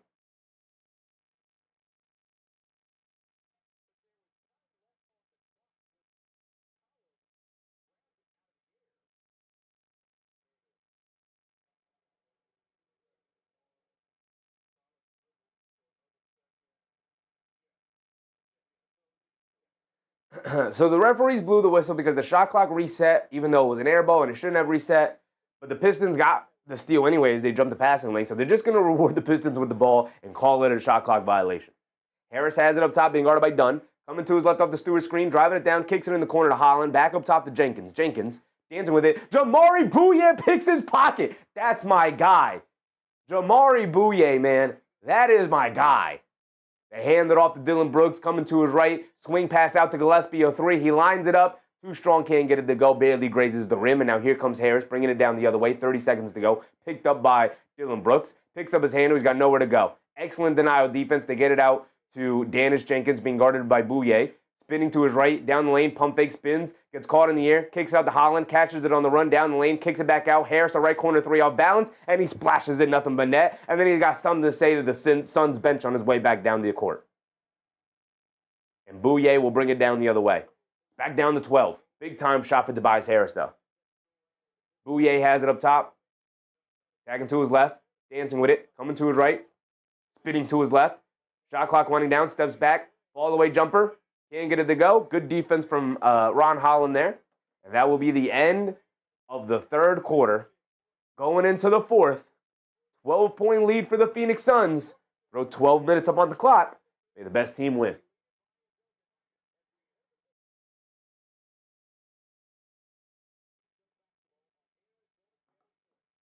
go around the league. Because that's a Devo having a good game. They're hitting from outside and playing SGA tough. Last I checked, Rando and DiVincenzo were both over 4 from three-point range. Let's look at it now. I got the game up on the second monitor here, but obviously paying more closer attention to the game covering it tonight. Ooh, Hornets Mavericks locked in a tight one. Hornets have been playing excellent basketball as of late. Nuggets, 6-point lead over the Nets, fourth quarter there. We know our Pistons Suns game. We're keeping an eye on it. And then we have the Timberwolves Thunder at halftime. Look at the box score real quick.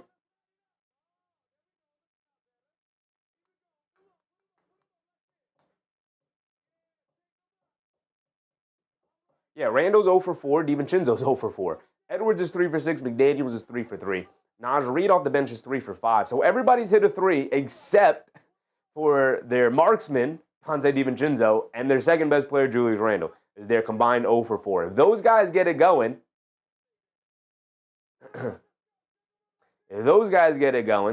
Minnesota's already holding on to a 13-point lead. You know Anthony Edwards is going to remain in attack mode. OKC could be in trouble here tonight. OKC and Detroit both in trouble as the game's going on. I think one of the most underrated talking point of the season so far is actually how close the Detroit Pistons are in the standings to the Oklahoma City Thunder at this point. Look at the league standings, see how close they actually are. Now, it's 2.5 games, but they're only one back in the loss column. The only reason it's 2.5 is because the Oklahoma City Thunder played 3 more games than the Pistons here. So it's really, they're only really half a game ahead of the Pistons. The only thing I look at this point in the season when you're halfway in is the loss column, because obviously every team's played a different amount of games to this point. So I really only look at the loss column. And they're only one game back in the loss column. Detroit Pistons behind the Thunder. So I just find that extremely interesting. Outside of that, the Knicks still holding on strong, man. Still holding on strong. 29-18. Not too far behind the rest of the West here, right? The top of the league is defined by the Thunder, then the Pistons, and then every other contending team in the West, and then the Knicks, and then the Celtics. Minnesota's still hanging on down here, I will say. All right, here we go.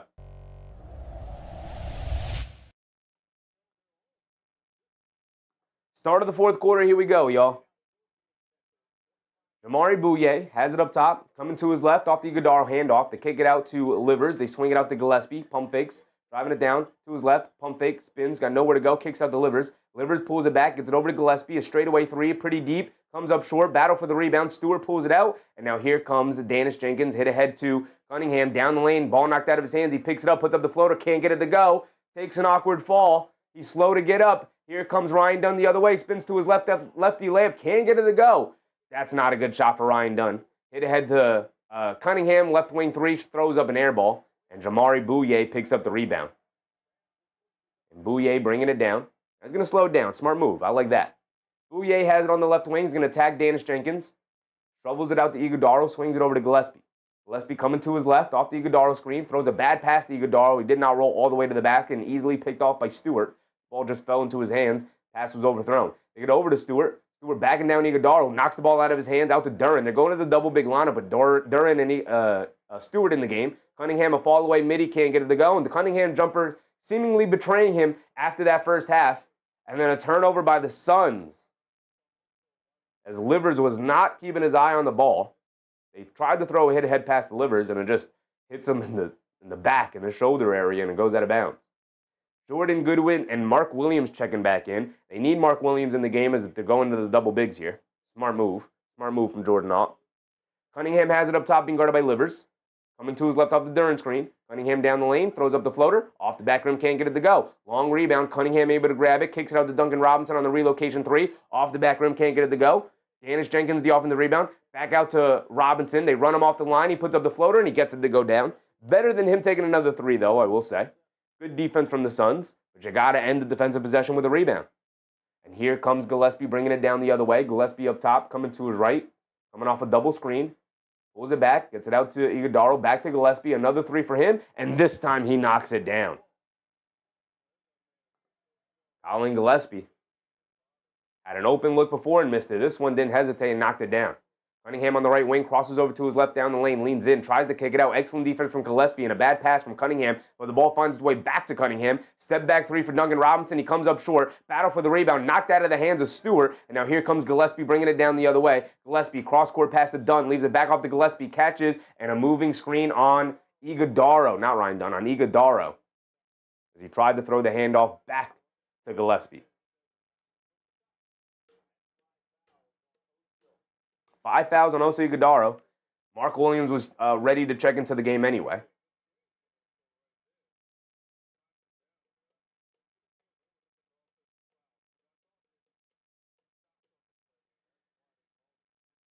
Cade Cunningham bringing it down against Jordan Goodwin. Goodwin providing half-court pressure here. Now backs off a little bit. Cunningham crosses over to his right, exploding to the basket, puts up the floater. Can't get the floater to go. Duren, a putback. But it doesn't count because they called the foul on the Cunningham drive. So he's going to go to the foul line for 2 free throws. And the Timberwolves and the Thunder are starting their second half here.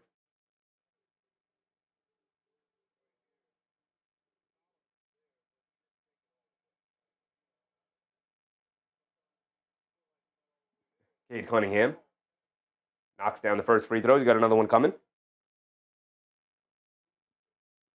MBM said the 4 stages of a comeback. They accomplished 2 layers of it before the Phoenix Suns pushed it back up to double digits. So now they have to re-accomplish those 2 layers. Cunningham knocks down both free throws, cutting it to an 11-point game. Jordan Goodwin will bring it down. 9:20 to go. Goodwin has it up top. Driving to his right. Hands it off to Gillespie. A bad handoff between Goodwin and Gillespie gets picked off by Jenkins. Stewart driving it down to the lane. Lefty layup. Got it to go. And a timeout for the Phoenix Suns as they cut it back to single digits. It's a 9-point game. 96-87. A really slow start for the Phoenix Suns to start the fourth quarter here. Very similar to how the third quarter started as well. Suns Gen said Suns fans just started disassociating right about now. Really similar start to the fourth quarter, the same way the third quarter started. I don't know. I think once you get Grayson Allen back in, once you get Dillon Brooks back in, the tenor of the game should change back. Your energy guys should bring the energy. Thurston said 3's 1 to 4. Yeah. Again, really only 2 guys are beating you tonight. Cunningham with 26, Duren with 21. Although Harris has also picked his game back up. So 3 guys beating you. Harris also playing very well here tonight. Still a 14-point lead for the Timberwolves here. 68-54. And Edwards will be bringing it down.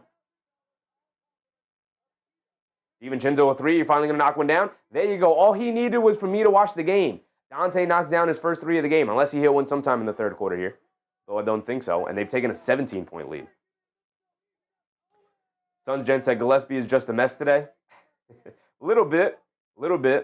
I will say when you play against really good teams like the Suns, who are really smart, they know how to attack, weak links on a team that are bad defensively. And Randall locking up Chet Holmgren. Yes, sir, Julius.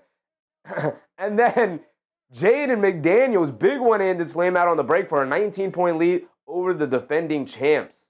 Oklahoma City looking vulnerable out there.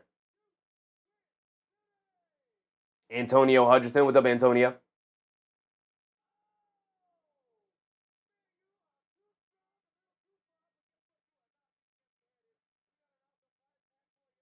MEM said Suns letting go of the rope. Pistons are good. Can never expect to blow out a team in the NBA. Right? You have your foot on their necks, and you have to keep them down there. Can't give them any airspace. Can't give them breathing room.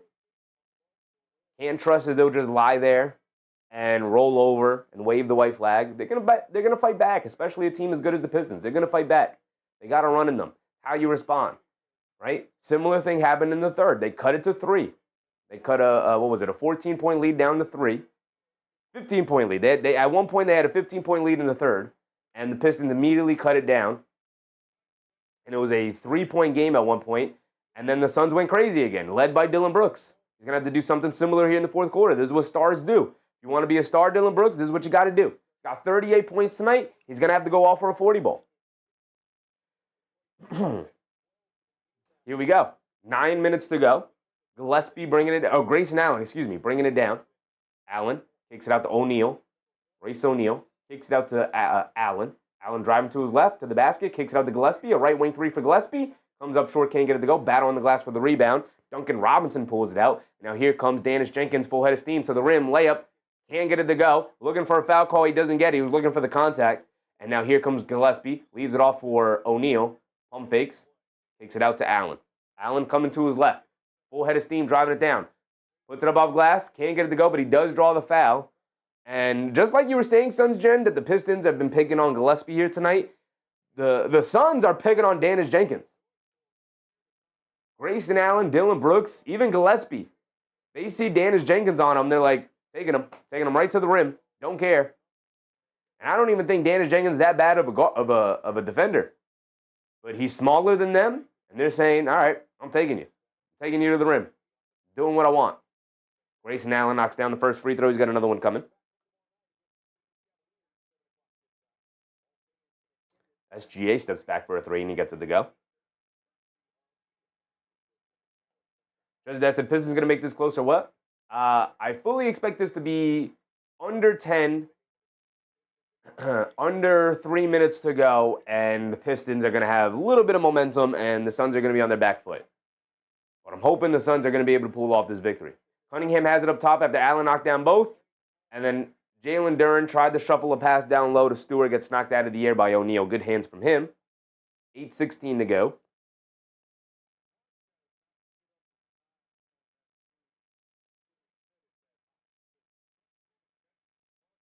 Duncan Robinson lobs it out to Duren. Duren hands it off to Cunningham. Cunningham driving to his left. He's got a lane to the basket. Kicks in the corner to Jenkins. He's been off all night. Continues to be off as he misses that one. Grayson Allen skies for a rebound, and they get it out to O'Neal. Throws another lob pass to Mark Williams, who yet again, for the second time tonight, beat Jaylen Duren down the court. They leave it off for Jaylen Duren, who beat the Suns down the court, who were in bad defensive positioning there, and he gets the easy layup out on the run. 100-89. It's an 11-point game. It's been a back-and-forth affair here in this fourth quarter. They've gone back and forth. It's 8-7 scoring so far in this fourth, which does not benefit the Pistons. A moving screen on Royce O'Neal, though, will send the ball back to the Pistons. A couple of sloppy offensive plays here. Offensive fouls for the Pistons to start this quarter.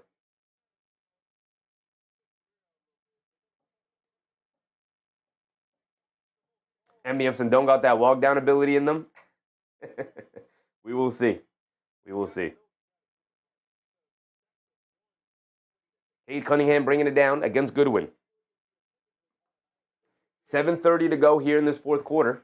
Slowly approaching this halfway point. Cunningham down the lane, takes some contact, layup, can't get it to go. Cunningham's tip can't get it to go. Loose ball, Harris picks it up, knocked out of his hands by Goodwin, and Dillon Brooks able to pick it up as he subbed back in. Royce O'Neal kicks it out. Goodwin kicks it out. Grayson Allen wide open three, can't get it to go. And Jaylen Duren hustles down and snags the rebound. Here comes Thompson, shot out of a cannon. One-on-one against Dillon Brooks. Down the lane, puts up the floater off glass, can't get it to go, and Dillon Brooks with the rebound. And bodies hitting the floor all over the place, and Dillon Brooks will walk it down the other end off the rebound. We're under 7 to go.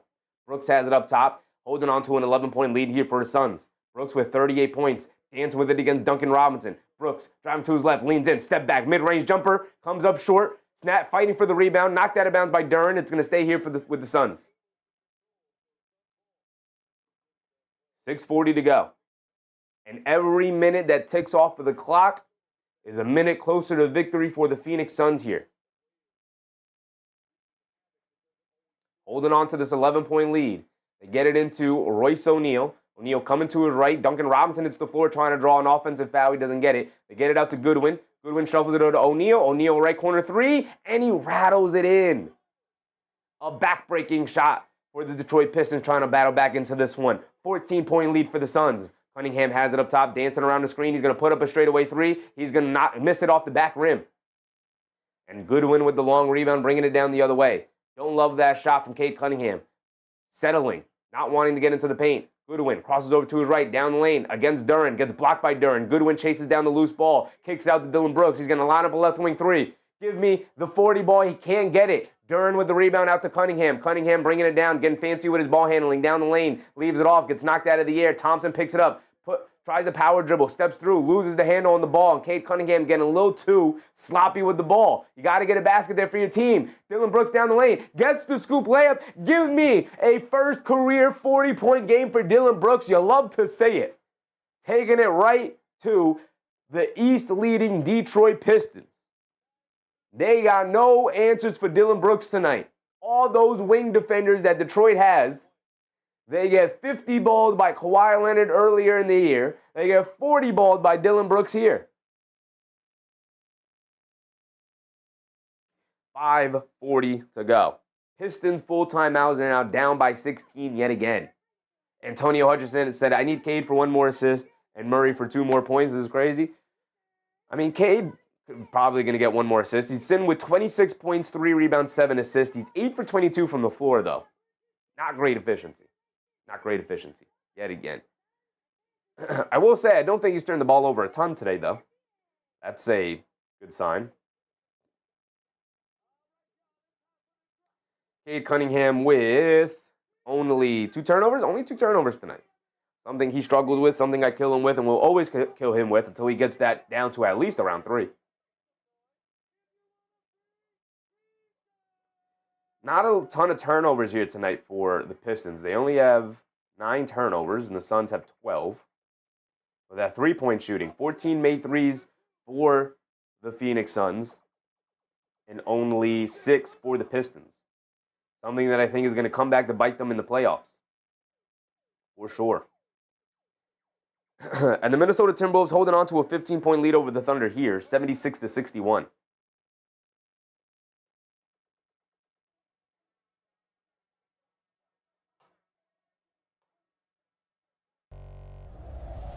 Rest of the league, how are we looking? Ausar, good game, great game. Great game. Suns holding the lead. I thought the Pistons were going to fight back a little bit harder than this. Again, I think Cade Cunningham has been a little too lackadaisical these last couple of plays. Bringing it down the court, out in transition, going behind the back, a little slick, trying to get a little slick with his ball handling. It's like, brother, put your head down, go to the basket. You're down double digits. We're past the halfway point. What are you doing? Suns Gen said Suns are 4 wins from their predicted win total. I can't ever be too mad. Hey, man, they thought you were going to be way worse. And Dillon Brooks said, not with me on the team. Say that. Not with me here, guys. Nuggets holding on to a 5-point lead over the Nets with under 2 to go. Now 6-point lead. Hornets holding on to a 3-point lead over the Mavs. Off the Brandon Miller big-time 3. There you go, Brandon Miller. Cooper Flag's got 46 and 9. Look at Coop go. Battling Concanibal with 32. These rookies are insane. Someone's got to stop them. We got another incredible rookie class coming in. Timberwolves back up by 18 here. My goodness. Open on them. All right, here we go. Under 6 to go, y'all. Past the halfway point of this fourth quarter, and the lead is ballooned up to 16. They get it down low to Stewart, cut into the rim, and he gets a 2-handed slam as Dillon Brooks just gets out of the way, makes a business decision. 105-91. Dillon Brooks walking it down the other way, approaching the 5-minute mark. Brooks up top being guarded by Harris. Crossing over to his left.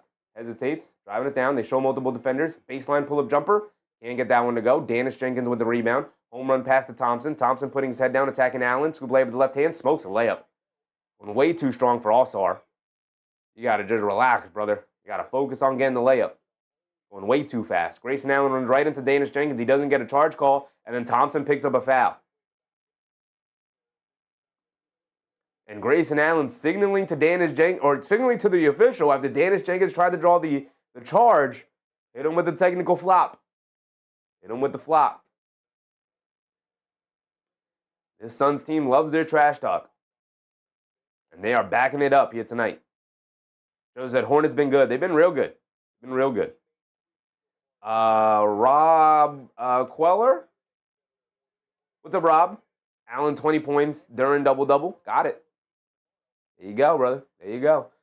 Grayson Allen knocks down the first one. He's got another one coming. Joseph said McDonald's sounds good right now. Shout out to you, brother. Do what you got to do.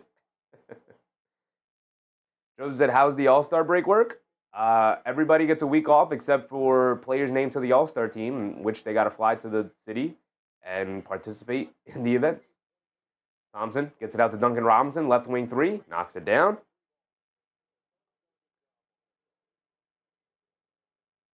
And Gillespie is back in the game. He'll bring the ball down. Being hounded by Dennis Jenkins. He has it up top. 14-point game, 107-93. They have him at 93. I have him at 94. Not sure where my score came out from. And an offensive foul, and Duncan Robinson running over Dillon Brooks. And Duncan Robinson can't believe it. Talking about it with the official. 5 fouls on Duncan Robinson. It's only side out of bounds. And Dillon Brooks and Isaiah Stewart got some things to say to each other. Shows that it's like the All-Star break, another championship cup or medal? No. The All-Star break is just fun, silly exhibition, having a good time, nothing serious. It's a vacation. It's a vacation. That's what it is. The players get a week off. And then they have an all-star game, which is silly and doesn't matter. JB Bickerstaff picks up a technical, by the way. It's silly. It doesn't matter. They have some events for the weekend. So the all-star events take place from Friday to...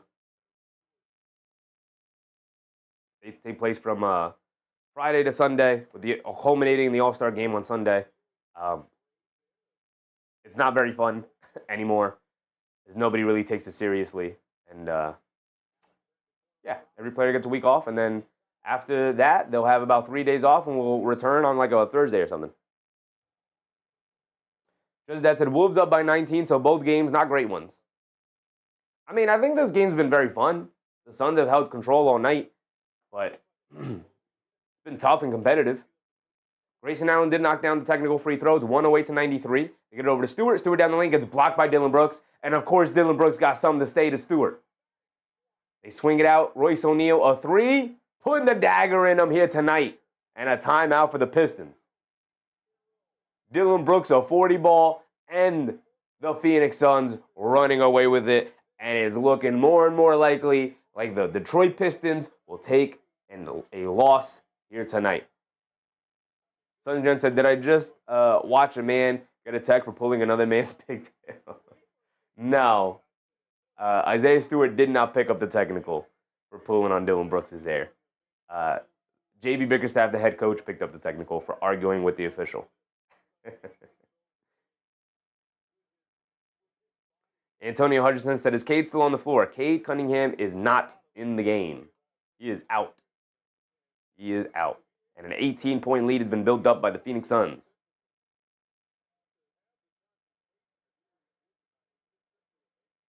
Five minutes to go in the third quarter here. Harnstein misses a floater. We love to see it. And Rudy Gobert contested the floater and snagged the rebound. Shout out Rudy, who's having a phenomenal year this year.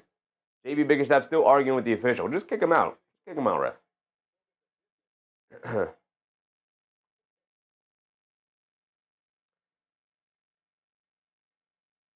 Naj Reid fires a three, can't get it to go. Edwards battling for the rebound. Dort picks it up. Timberwolves still have yet to build up a 20-point lead here tonight. Been stuck at 19 as Cason Wallace finally lays it up and in to cut it to 17. If they can get a three, though, they can still knock it to 20.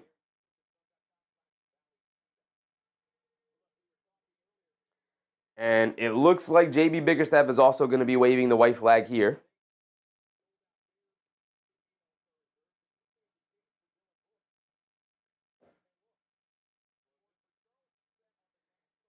As he's subbing in his end of the bench guys.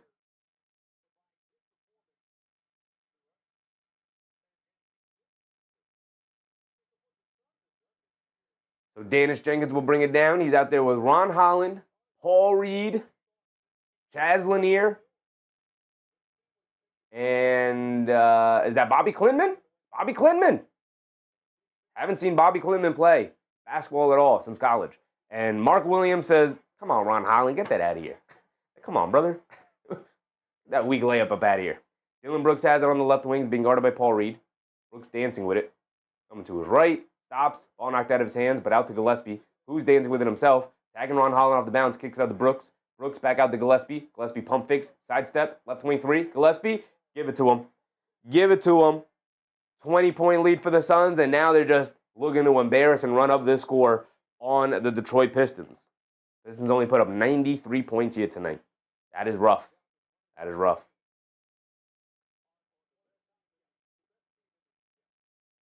Suns Gen, bye. Get them out of here. Get the Pistons up out of here.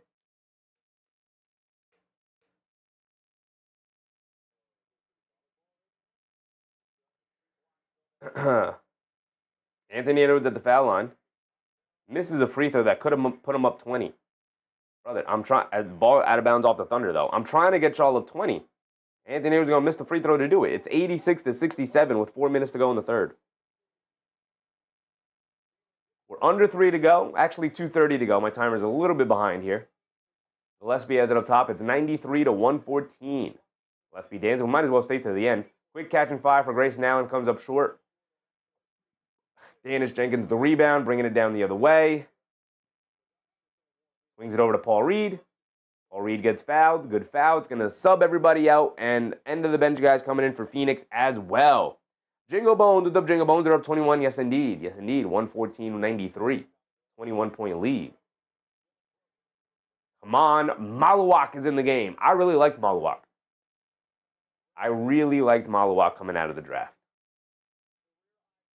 Hopefully he has a good NBA career. Hopefully he's not a bust.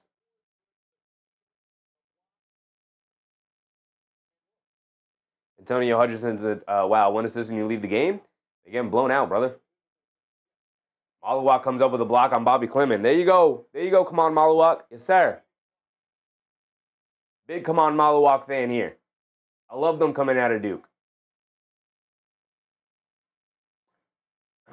Nigel Hayes? Is that Nigel Hayes? Who's that? It was Rasheer Fleming. Turned it over. Jingle Boat said, I got $10 riding on this. Let's go. Rooting for you, brother. Rooting for you. So this one's all but over, but the final score. We're just going to let the time tick down. We could also do this as well and go around the league one last time before we sign off. Fleming can't get it to go. Maluak had the rebound, lost it. Can't hold on to it. K. Hazy said the Pistons' new logo reminds me of the Magic. This logo? This logo? That reminds me of the Magic? Which Magic logo? Doesn't remind me of the Magic at all.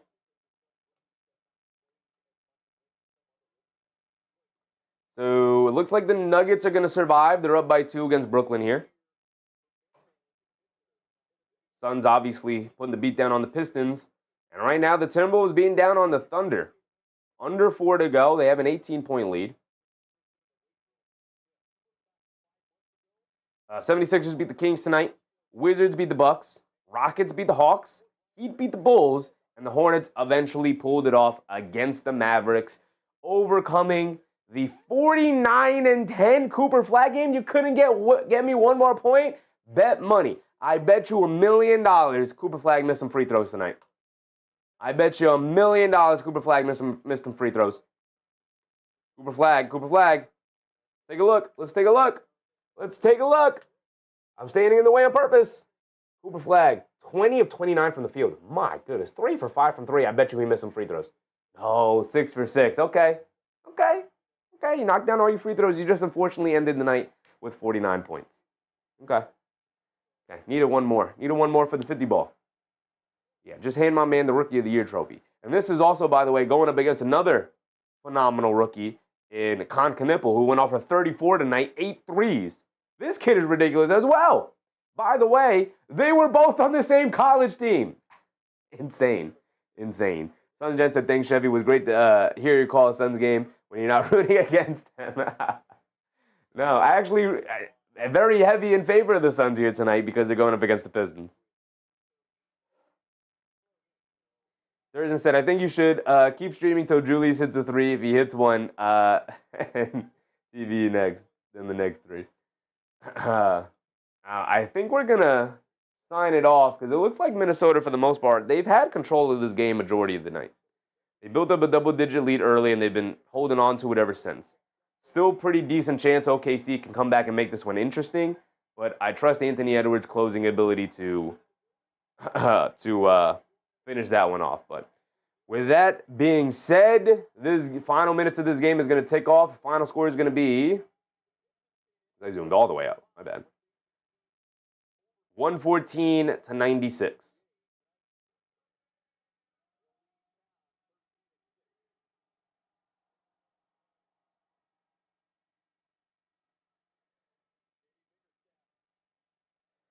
So that's going to end it. They have built up the 21-point lead, by the way. There it is. So we're going to end it right there. 20-point lead for the Timberwolves over the Thunder. The Phoenix Suns ended up blowing out the Detroit Pistons. I think it was still a very entertaining game. I was highly motivated and entertained here tonight. Tomorrow, we know we have the New York Knicks taking on the Portland Trailblazers. 7:30 start time. Cool. Ready for it. 7 o'clock. Denny Avdija played the other night, so he should be back after missing the previous game that we watched. As I believe they took on the Celtics. So, with that being said, late game is Pistons-Warriors. We want to watch another Pistons game? No, we do not. We were going to end it there. We are going to end it there. So 7:30 start time. So, of course, we will be live at 7 for our usual pregame rundown. Want to give a quick shout-out to Dylan Brooks, who made this game very fun, very entertaining. A 40 ball, 40 points, 13 for 22 from the floor, 10 for 12 from the foul line, 8 big ol' rebounds.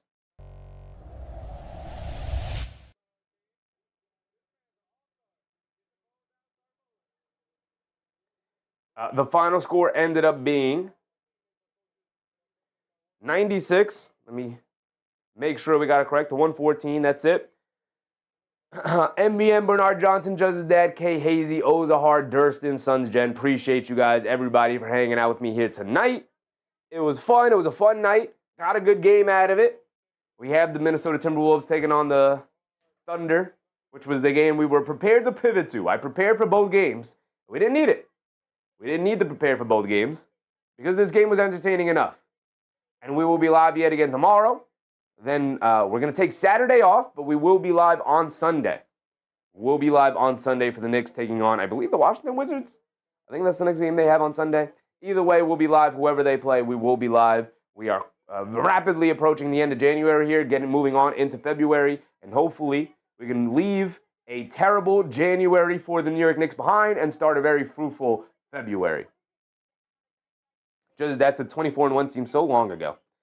I mean, we went through it multiple times, just as that. They had a cupcake schedule. They had the most cupcake schedule I've ever seen any championship contending team or any championship team have that I've ever seen to start a season.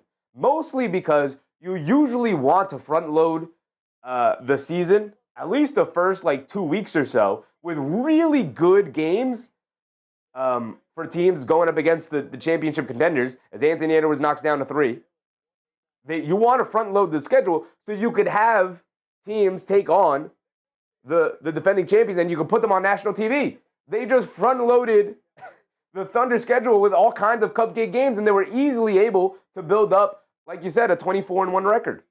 We went through their record multiple times. It was a disgusting schedule. And you know what? Shout out to them. You could only play the teams that are in front of you, and they took care of business. Cool. Anthony Edwards limps off the court. That's not great to see. They took care of business. It is what it is. But guess what? Now the schedule is starting to catch up with them. And I do believe the schedule is going to start catching up with the Detroit Pistons as well as they take a pretty brutal beatdown here tonight against the Suns, as their schedule is going to get a little tougher. Anthony Edwards to the locker room. They're holding on to a 19-point lead, and Edwards is going back to the locker room. There's 22 seconds to go in the third here as he took a hard hit. I think he'll be fine. Just took a hard hit off a screen, hopefully. But that's going to wrap up our night. Shout out to all of the channel members, whether you were gifted a membership or you decided to become a member all on your own. I very much appreciate all the success you guys have given the channel. Even if you just come in and watch the show, even if you don't participate in the chat, I just appreciate you guys hanging out with me as much as you do. Thank you guys. We will be back to do it all over tomorrow. Remember to brush the teeth before bed, stay hydrated, and I'll catch you in the next one. Good night, everybody.